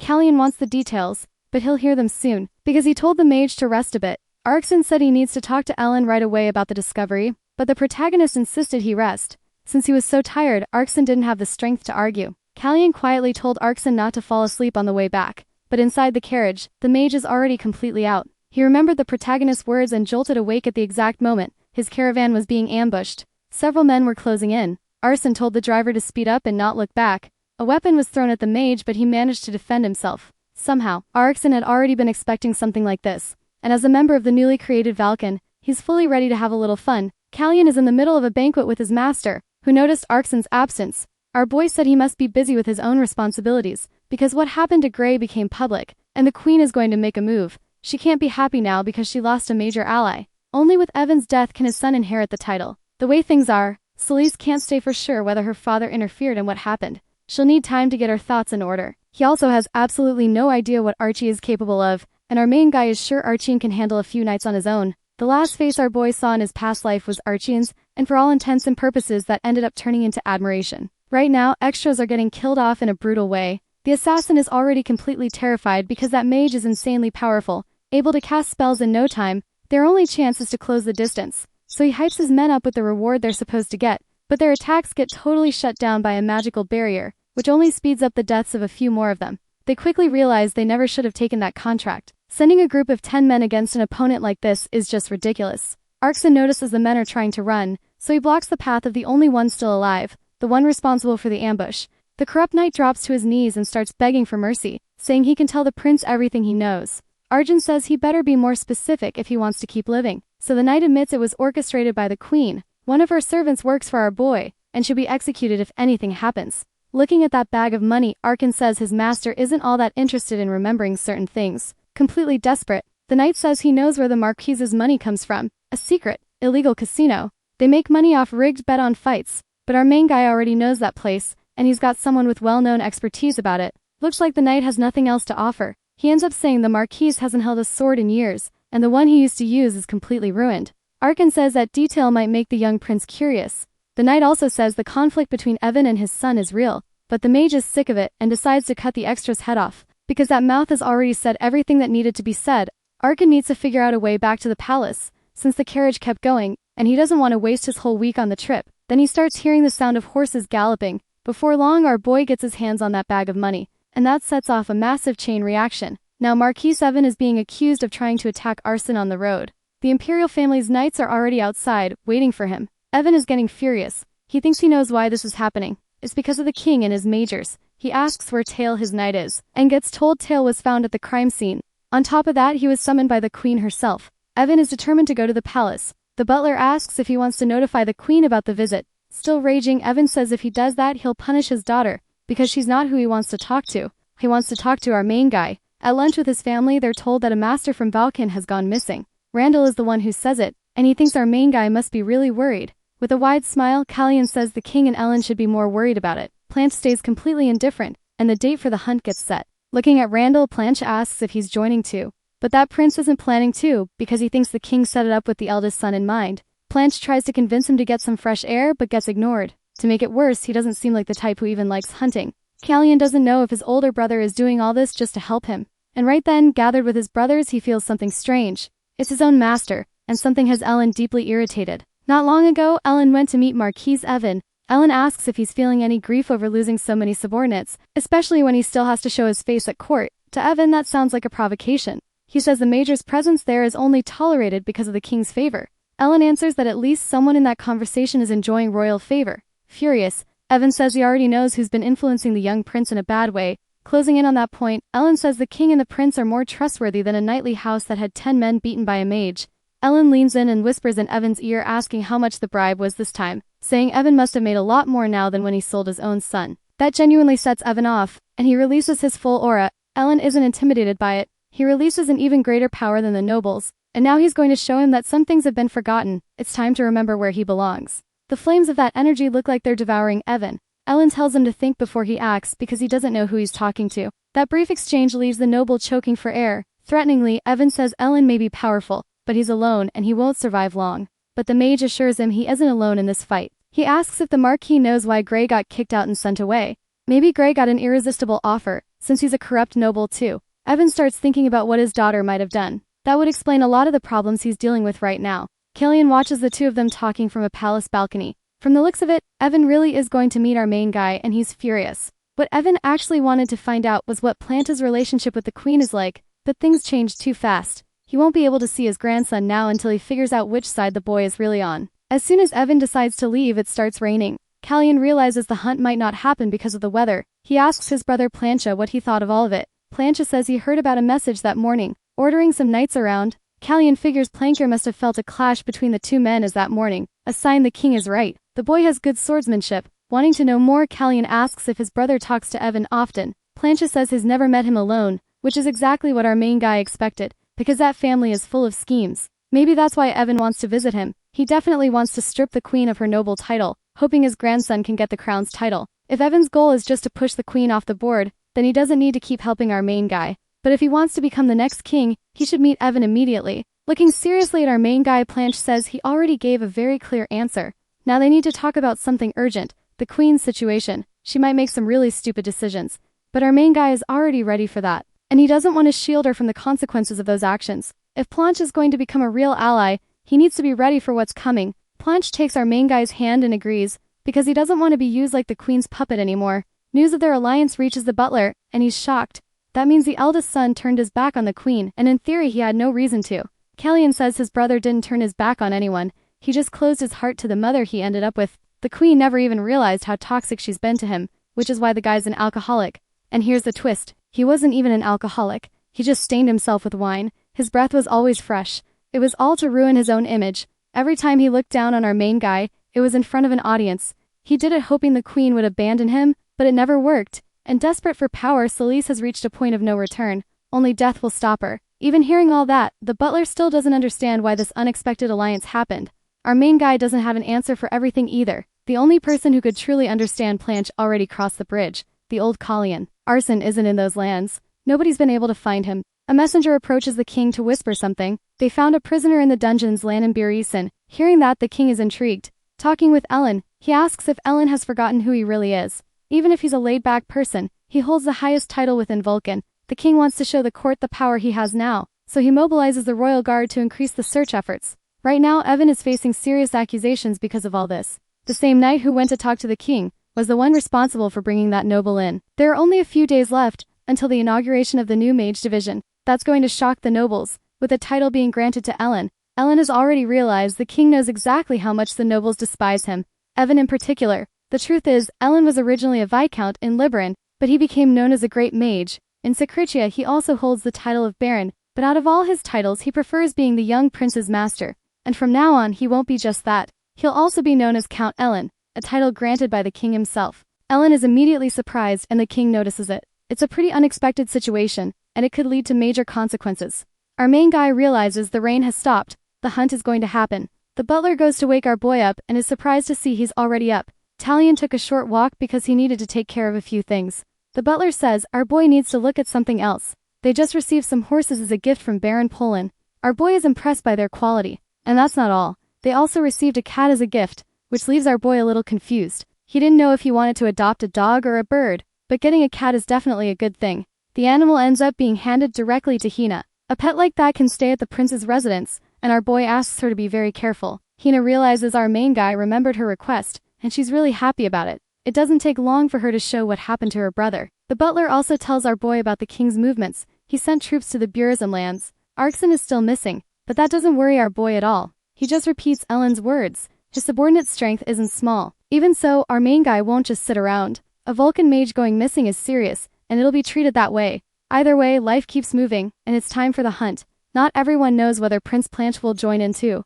There are rumors he isn't in good health. Watching through the window, Plance remembers a conversation. Our main guy told him not to join the hunt, and to say he's feeling feverish. Plance doesn't understand the reason for that plan, especially since he might genuinely not feel well enough to hunt.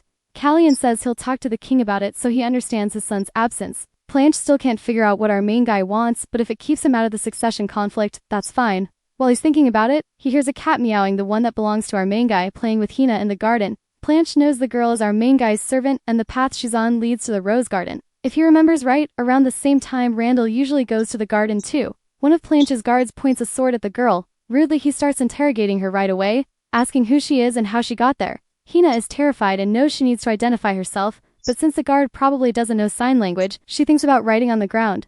As soon as she starts moving, the guard gets even more aggressive, because he doesn't know what she was trying to do. Hina panics because she has no way to write anywhere. That's when someone steps in, saying the guard's performance is pathetic. He didn't recognize a servant of the prince. His eyesight must be bad, or maybe it's his intelligence. Planche shows up and saves the day. Embarrassed, the guard apologizes, saying he didn't know she was a servant. Planche briefly meets Hina's eyes and tells her to get the cat out of there. She bows respectfully, thanking him for what he did. Randall says he'd been invited to the hunt by Planche himself, and yet neither of them showed up. Planche didn't expect to run into his brother in the garden, so he starts to excuse himself. Before leaving, Randall comments that things are getting better between Planche and our main guy. Out in the forest, the king isn't sure that's the best thing for his sons. While he tries to teach the mage how to use a bow, Ellen asks for silence so he can focus. Several nobles are with them and they don't know why they were split into groups. Among them are some tied to House Berezin. Finally, after a lot of concentration, the mage manages to fire his arrow, but it can't even fly more than a few meters. The king has to hold back his laughter. Ellen hears it anyway and, trying to justify himself, says he's a mage who focused his excellence on other areas of life. The nobles realize the rival hunting group isn't going to be very impressive, and at that exact moment, the bird Ellen tried to hunt gets taken down. They can't even see the arrow. Ellen says there's no rule against using magic. He asks the king if that's true, and the king immediately confirms it. Then the king asks if his mage wants to hunt those people too. The nobles realize they're completely defenseless. This was just a warning to that mage and the king. They're no different from that bird. It's time for them to think about what they're going to do with their lives. Talion says he'll soon be hunting a different kind of creature, and that's why he needs those men's help. When they meet again, it'll be at the palace. The queen has just read a letter that leaves her furious. It's Grey's reply. The news is devastating. He can't use aura anymore, and the queen is asked not to bother him right now. On her table is the same bag of money given to that corrupt knight. The bag was found at Arkson's last known location. Our main guy is the one who returned it to her. The queen tries to pretend she doesn't know anything, but our boy knows she met with the corrupt knight. Even so, Celise insists on the lie. Just because a mage disappeared, she says, our main guy is panicking. She asks if Callion has already been negotiating with Grey. Our boy tells her she's completely delusional, and he doesn't need people like her or her family. Celise scolds him, saying he needs to be more polite. Our boy promises that soon she'll pay for what she did. The queen's end is getting close, and Callion guarantees he'll be the one responsible for it. Remembering that conversation only makes Celise even angrier, and she throws that bag of coins onto the floor. Completely consumed by rage, Celise realizes she has nothing left to lose. It's time to settle everything. At night, someone tried to sneak into Plance's room. The boy woke up right away and realized that Mage had slipped past the defenses with ease. It was our protagonist who did it. He promised he wouldn't come in again unless he was invited. Plance wanted to know what his brother was up to, and the boy said he had 3 things to talk about. First, did Randall know they were working together? The answer was yes. Callion didn't expect the news to spread that fast and asked for more details. In the conversation they'd had in the garden, Planche had asked if it bothered his blonde brother, and he'd said it didn't, confirming to our protagonist that things were calm.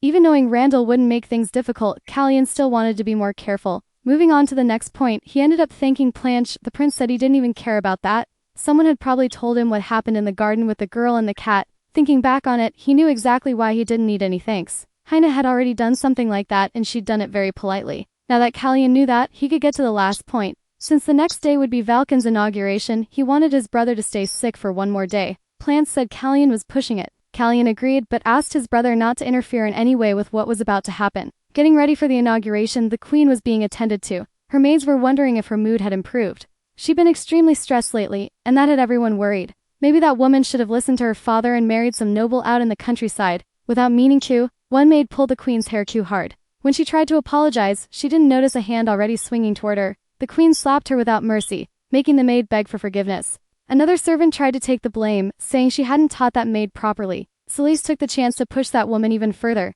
At last, the ceremony began. A lot of nobles had gathered for it. Ellen announced the founding of that circle of mages, dreamed up by the king and backed by the noble court. It marked the start of a new era in the empire. In the middle of the announcement, a huge explosion went off, terrifying everyone. It had happened in the queen's quarters.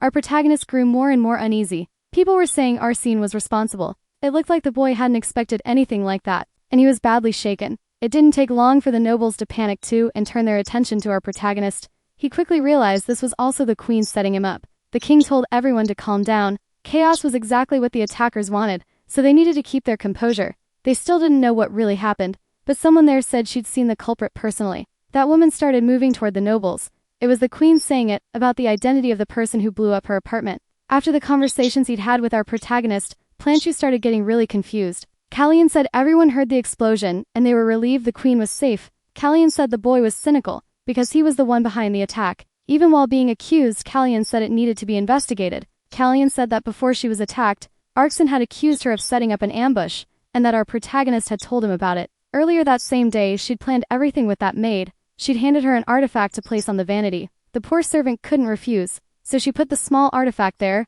causing a massive explosion that all the nobles could see. Callian said the boy clearly didn't believe her accusation, so he should bring Arkson himself there to confirm his innocence. The queen insisted she saw him placing the explosive in her room. It was all her trap for the boy, and he was stuck with his hands tied by the accusation. Then she was caught off guard by Arkson's arrival, and to make it worse, he wasn't alone. The mage greeted the queen with perfect politeness, the same person she'd just been accusing. Callian's also had no idea what her own father was doing in his company. Only then did she realize our protagonist was playing chess on a whole other level. Her end was happening right then. Back to the day Arkan disappeared. He met with Kiri. What he actually got was a few days off, but his disappearance put the Buros and family in serious trouble. Evan had no way to dodge those accusations. Arkan went to negotiate with Evan, following the prince's instructions. He said the queen was going to use that to build a conspiracy, so Evan needed to hide on those lands. In exchange, Evan had to support the boy so the false accusations wouldn't go forward. Callian now had a full strategic advantage. With the king present, he said the investigation should start immediately. The queen had demanded the mage appear, and that had just happened. As he passed by her, Callian said he'd warned her. Celeste shouldn't be so reckless. Now her own father, the king, and the knights were all against her. Celeste started smiling like someone completely twisted. She said our protagonist's mother had been just as insolent. Proof they really were alike. She showed she was armed with a knife, and now she tried to attack our protagonist. Blood started spilling across the floor. Nobody expected it. The queen couldn't believe the blood she'd shed. Not even our protagonist saw it coming. Plants had been told not to interfere at all, but he decided to play the hero anyway. Now the poor guy was about to die. Celeste got even more furious, realizing she'd been betrayed by her own son, and she drove the knife in deeper. Callian watched his brother suffer in a brutal way. The king tried to stop it. His knights were mobilized to restrain the queen. Deeply worried, the king told her to stop. The hand holding the knife was cut off, leaving the queen in pain and shock. Furious, Callian asked if that insolent woman hadn't heard the king. She'd been ordered to let the boy go. The guards took control. The queen was arrested, and the nobles realized the boy had used an aura sword. That meant he was a swordmaster. In the middle of the chaos, Callian tried to help his brother. Planches said he was impressed his brother could use aura, and right after that he passed out. Everyone called for a healer. The king was visibly worried about his son, and the same was true for our protagonist. But since they didn't know what might happen next, the king had to be evacuated immediately, something he didn't want to do because he didn't know what would happen to his son. Ellen told him he'd lost a child too, but he wasn't a king. Things far more important were at risk now, and the prince would handle everything. While the boy performed first aid, he still waited for the killer to arrive. The situation kept getting worse. Callian was also angry at his brother. He shouldn't have done that. This wasn't the time to die, not under these circumstances, and not even the blessing of Safrenian in his blood was helping now. It was only a matter of time before he died. The healer was already on the way. Hina was heading there too. Callian remembered Prince Randall might also be useful in that situation. In moments of chaos, the human heart shows its real intentions. Someone as calculating as him had just shown what he was capable of. Callian was furious at that refusal to act, and he desperately wanted his brother to survive. It would be tragic for his life to be lost there. Later that day, our protagonist went to visit someone in prison. It was the queen who wouldn't be clapping anymore. She said she had a question too. She suggested they both be honest for the first time. There was something the boy was still hiding from her, and Celeste was absolutely sure of it. Callian told her everyone has secrets, ones nobody will ever find out. Now he had a question for her too, about Queen Aisha's death, and whether Celeste had been involved. Showing an even more twisted side, Celeste said she'd never forget it. It was the first life she'd ever taken using poison. Furious at the confession, Callian said there was nothing left to talk about. Before he left, Celeste warned him they'd promised to be sincere. After thinking about it, Callian said he'd honestly expected the queen to ask about her own son's safety. Ignoring what could have happened, Celeste said he'd only been an obstacle, right to the end. She tried to do her best for him, but the boy had proven to be a fool. He'd never been useful for anything, and her imprisonment was proof of that. Our protagonist said people run toward what they want to protect. The way that attack happened showed the queen had never been trained in combat. The boy didn't even need to block it. He could have just stepped aside. He was protected by magic too. Plan should have known all of that, but he still made that choice. Celsi wondered if the boy did it to protect her, because he had no reason to. Callian said if she hadn't sunk so low, she would have understood her son's reasons, how he'd tried to warn her about the risk of those decisions, about her behavior, and about her inability to change. At the peak of her madness, Celsi said she didn't regret anything, laughing like something out of a nightmare. The nobles who'd still been loyal to Bruce switched sides, and the queen's crimes were exposed. Celsi was executed not long after. Her death also wasn't mourned, according to that place's traditions. After a week of dismantling her palace, the work still wasn't finished. People avoided her name. Nobody wanted to be associated with the queen. On top of that, nobody expected the boy to be a sword master who could use magic. Since the incident, he hadn't left Planche's bedside. Planche finally woke up and asked why the boy was there with his mouth full of banana. Cullion said he was trying to figure out how to explain his sword skills without raising suspicion. Since he hadn't reached a conclusion, he told his brother to rest more. Planche told him to do that in his own room, but our protagonist asked him to be a little nicer. Cullion didn't want to leave yet, to avoid all the questions. More time passed, and even Ellen missed the boy. Cullion ended up getting kicked out of Planche's room. Planche was sick of it. Considering he'd stayed there 4 days, he admitted that was more than generous. Ellen had already been imagining the boy would stay another week, and that was the plan. Even the maids were talking about the rumors that our protagonist used an aura sword. To his master, the boy didn't leave just because he got kicked out. He must have come up with some interesting conclusion, something that could work for everyone. Cullion knew he was a terrible liar, but someone could help him. He went to the king's office, and the king also couldn't know the whole truth. Cullion told him that during the protagonist's ceremony he'd received a blessing from Sisfanian that awakened his swordmaster ability. Cullion would do a small demonstration. Since he could use aura and magic, he'd learned a few tricks, shaping that sword. Now the king understood why he'd been in danger in that situation, more than his own son. He also realized the mage had always known. Cullion apologized and said he should have told him sooner, but the king understood the boy's reasons. The problem was the nobles wanted answers, and Vulcan's ceremony had been postponed. It was suggested the boy use that to explain himself. Still, the king really wished he'd been told earlier. Ellen quickly realized his disciple was genuinely clever. For the king, all of this was beneficial. Now that everyone knew his son was a sword master, Barristan would be very cautious from now on. Not just him but Randall too, who had stayed calm even on that day of crisis. The king worried about the possibility of Randall taking the throne. His thoughts were interrupted by a question, and even with the worry he realized only time would tell what would happen. After a week the ceremony happened again.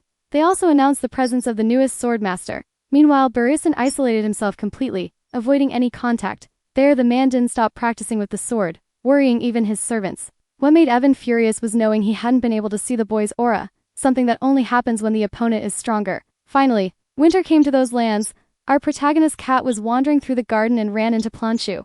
Even while ignoring the animal, the cat brushed affectionately against his legs. The flowers the queen used to grow no longer scented the air there. The king's birthday was being celebrated, and he was genuinely happy to be surrounded by good company. Spring came to them too, a new beginning for all of them, and in the middle of that celebration, a mysterious man approached. Ellen and his disciple were very surprised, because Chase, the brother from our protagonist's past life, was there too. We were taken back to 2 months before that event. A lot had changed in the protagonist's life. He felt renewed in a way that was hard to explain. Ellen was personally invited to attend that birthday.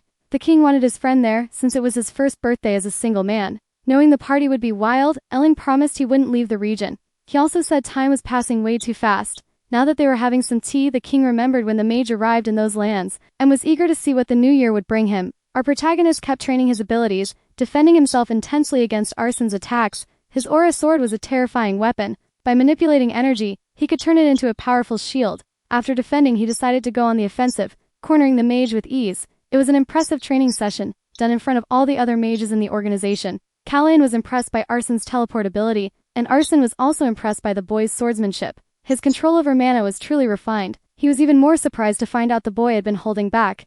The mages who saw it now wanted to learn from Arsen, who didn't need to chant spells. Plancha watched the training too, and when asked if he liked the show, he said no. Then the protagonist asked what he wanted now, and whether he was interested in training those mages.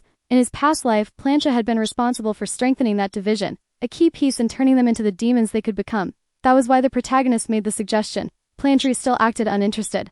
Their conversation was interrupted by the butler, who informed them that Marquis Evan wanted an audience. It definitely has to do with our boy's aura, and he's already on his way to that meeting. Cullion told his brother that everyone knows they're allies now. He can't stay hidden in the shadows forever, because soon he could be attacked. After training all winter, Evan wants to see our boy, not knowing he hides his aura with magic. That alone is enough to make him feel weaker. Even so, our boy is stuck, because he knows he isn't strong enough yet. Another problem is Plainage, who still doesn't have a faction of his own among the nobles. Another political war is about to break out on this board, and our protagonist needs to keep his eyes on one person, Randall, someone he ended up running into in that same corridor. Coldly, Randall said he almost wished he'd helped our boy that day. Looking down on a prince is a huge helpful in this place's customs. Cullion, knowing that, planted himself firmly and said he was 3 steps away from putting an end to all that arrogance. He brought up that rose that seemed eternal. Looks like he finally understood what it meant.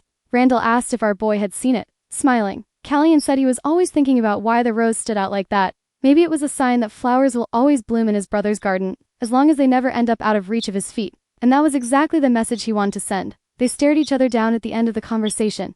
When Ellen heard about it, he was furious, and suggested introducing Randall to Evan so they could plot together against the protagonist. Since our boy seems so willing to make enemies, Ellen is furious at his disciple's attitude. But Callion made it very clear he didn't provoke anyone for no reason. Now he's sure his brother won't make any move until he's certain there's no chance of an alliance forming between Callion and Evan. After everything that happened, Evan is going to be very cautious, because he can't wait to get to our boy. Planchet had also become an ally, but reason needs to feel out new alliances. And that doesn't mean our protagonist is on the list.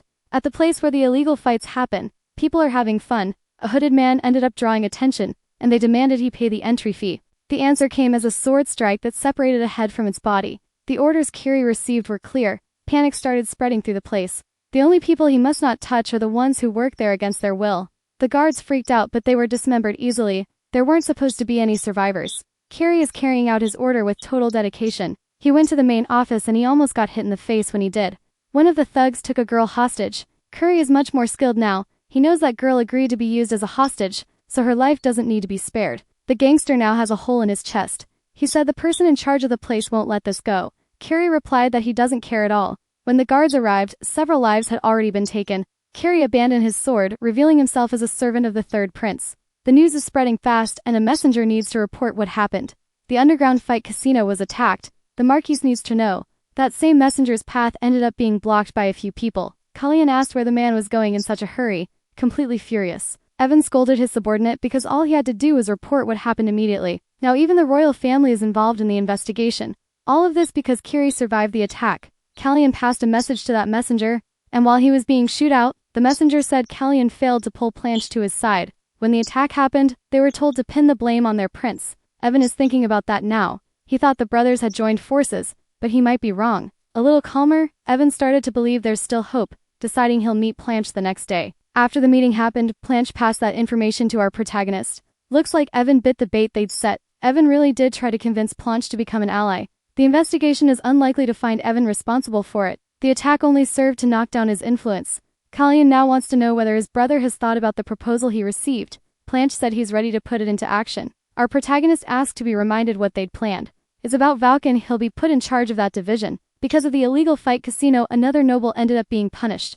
Kiri received a 2-month suspension for using his sword without permission, and that time had finally passed. Our protagonist was woken up by his butler, who wanted to know if he'd like to rest a little longer. Callion said he had a weird dream. He still has the feeling of it, but he can't remember anything. The butler said it could be a sign of good luck and reported that Kiri made a move last night. He said he'd seen a Tansel caravan. That's a diplomatic visit. Planche found it really strange, because it came with several priests. He thought about bringing it up with our protagonist immediately. Among those people is also the heir of Sacredia. Now the question is what he's doing there. Chase said it's an honor to speak with one of the heirs. Flashes of our protagonist's past are reflected in the meeting between those two. Chase admits he's far from his lands, but he has business to take care of there. Mounted on his horse, our protagonist saw who was there. That seems to explain the feeling he had that morning. This is exactly what was going to happen that day. Ellen was surprised when he found out who was present for the king's birthday. Chase, the heir of Sacredia, something that makes him a little uneasy. Before long, Ellen decided what needed to be done. See our protagonist. He believes his disciple needs to prepare better for this meeting. He might hesitate too much, feeling conflicts tied to his past life. Chase is already waiting for him inside the hall. Approaching our boy, he revealed he'd been waiting to meet him for a long time. Callion stayed silent for a few seconds, and Chase found that really strange. Keeping his composure, our boy said he'd been waiting for this meeting too. Ellen finally managed to enter the hall as well. Seeing that both princes had met, he asked why they were practically blocking the entrance. Chase said he hasn't seen the mage in a long time and hopes he's doing well. While the two kept talking, our protagonist fell back into that quiet, inward silence. He needs to let out a deep breath because of this meeting. Planchet watches everything closely, for the heir of Sacredia to come to those lands. There has to be an important reason. Ellen asked what that reason was. Chase realized he couldn't hide anything from him. His words might not deserve to be taken as truth, but he hopes the master will hear him out. Chase went back to the topic of the axis of time, which had disappeared without explanation. Ellen would never forget that artifact, because he was one of the people responsible for inspecting it. Yeah, the question is why Chase is talking about it, since he was there when the artifact vanished. Since then, strange memories have been coming into his head, things he doesn't remember. At first he thought it might just be a dream, but soon he started to think he was going crazy, until he reached the point where he couldn't deny it anymore. He simply had to accept it. Those memories were real, and he's sure his brother is somewhere inside that kingdom. Ellen didn't doubt him. If anything, he was surprised. so he asked whether Chase used that artifact to bring his own brother back. He knows the war was caused by people who wanted to possess the artifact. Byrne was one of the ones who sacrificed himself to protect his ideal, and he would never ignore that sacrifice just to have his brother again. He kept the artifact until the end and never used it for anything. That lines up with what Sisfrenian has said so far. Even so, Chase still remembers his brother's look that day and realizes he can't let him find out he knows everything. Just knowing he's okay is already a huge relief. Ellen is now deeply intrigued by these two brothers, and the path fate has set for them. Curie ended up presenting himself to both of them. He came to deliver a message from the prince, who would like to speak with them after dinner. Ellen realized he should have used a silence spell. Being careless, he asked whether Curie had heard anything. When there was no answer, he realized he shouldn't regret it. He told Chad that Curie is the protagonist's personal guard. Chase was impressed by that because knights usually come from noble families. Introducing himself more properly, Curie said his last name is Byrne, which made Chase even more anxious. That's a name passed down in Sacredia's royal family for generations. It means the hero who will never disappear. Back to our protagonist. He's still trying to figure out what motivated that visit. He's worried about the future and the war that could happen. Maybe his efforts were pointless. He still doesn't know why Planche started a war in his other life. Still trapped in those thoughts, he was interrupted by his brother. Planche wants to know why a distant prince would want to talk to our protagonist. To make it worse, Colleen looks visibly worn down. So Planche asked what his brother would do if something he wanted badly had been claimed by someone else. Planche said he doesn't have a habit of taking what doesn't belong to him. Colleen asked what he'd do if it were something he truly needed. Would he still limit himself to that moral rule? Even after thinking for a bit, Planche didn't change his answer. Our boy has to admit he really was shaken by that meeting, and the current version of Planche has no idea what's going to happen. Planche demands answers from our protagonist right now. Using magic to block the sound, Colleen remembered that his brother asked who he really was, a question that made our protagonist very nervous. Colleen said time in this world went back 10 years, leaving his brother stunned. And he used to be Chase's brother. That's the truth that got revealed. It was time for Ellen to talk with his disciple. His secret has been revealed to one more person, and that has the mage seriously worried. Callian said he didn't give many explanations either, only that he was Chase's brother, and now he's Planche's brother. Ellen is still very uneasy about this situation, and wants to know what things look like now. Our boy has a request to make of Uria, and he's counting on his master's cooperation. There's something he can't stop thinking about: Randall, his other brother, and all those priests who visited the kingdom recently. That isn't a simple coincidence. Outside, Planche ended up running into Chase. He asked what he was doing in the palace garden. Chase said he had free time, and the king gave him permission to look around the garden. But it seems Planche doesn't like that. Even so, Planche said he'd been misunderstood. He's actually curious and wants to know the reason for the visit. He doesn't look like Chase is there just to talk to the great mage. Chase had heard he'd be facing the person responsible for Valken. Changing the subject like that left Planche surprised. He didn't think the information had spread so fast.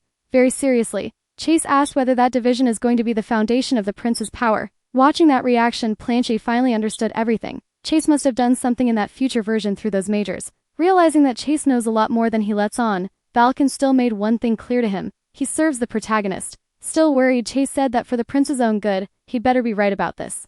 Back to our boy who's reading a letter. The butler he's investigating doesn't seem to have any record at all. While he's thinking about it, he's told the banquet will be announced soon. Since he needs to reach conclusions fast, Callian asked his own butler for help. Halidum sent 30 priests there. He's sure his brother Randall is involved.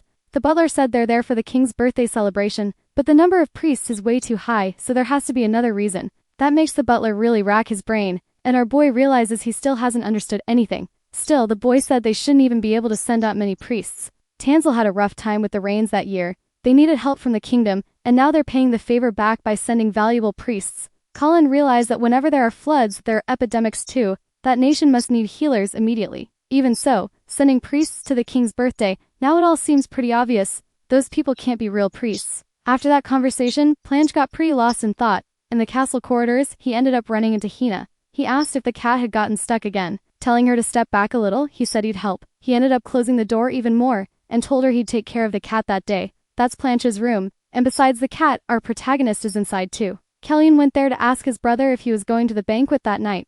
Planche asked what his dear brother had planned for the day. Kellyan said there are 30 fake priests in that place. The princes entered the hall together. To the nobles, it's strange to see them united. Maybe it's the way they found to show their allies. It was clear they were challenging Randall through that show of unity. For our protagonist, that's more than enough. If his brother is still planning something, he won't be able to pull it off. Plage asked if that's what our boy wanted. Helene said it's only the first step. He also noticed our protagonist seems to be looking for someone. Among the guests, it looks like someone is missing. Evan. Kari is already investigating outside, and our protagonist is sure that isn't a coincidence. That guard's job is to follow Randall as soon as he leaves the banquet. The prince moves around protected by his guards, so Kari has to be very sneaky and discreet. Luckily for him, a noble couple was hiding in the bushes, fooling around. They apologized for what happened, and Randall kept going with his schedule like normal. Another person who needs to be investigated is the prince's right-hand man, that guy with glasses. Kari only needs to figure out one thing on this mission. His presence was finally noticed. Those men sensed his killing intent. They aren't priests. Just like our boy suspected, they're knights, and he went to confront his brother about it. Not feeling guilty at all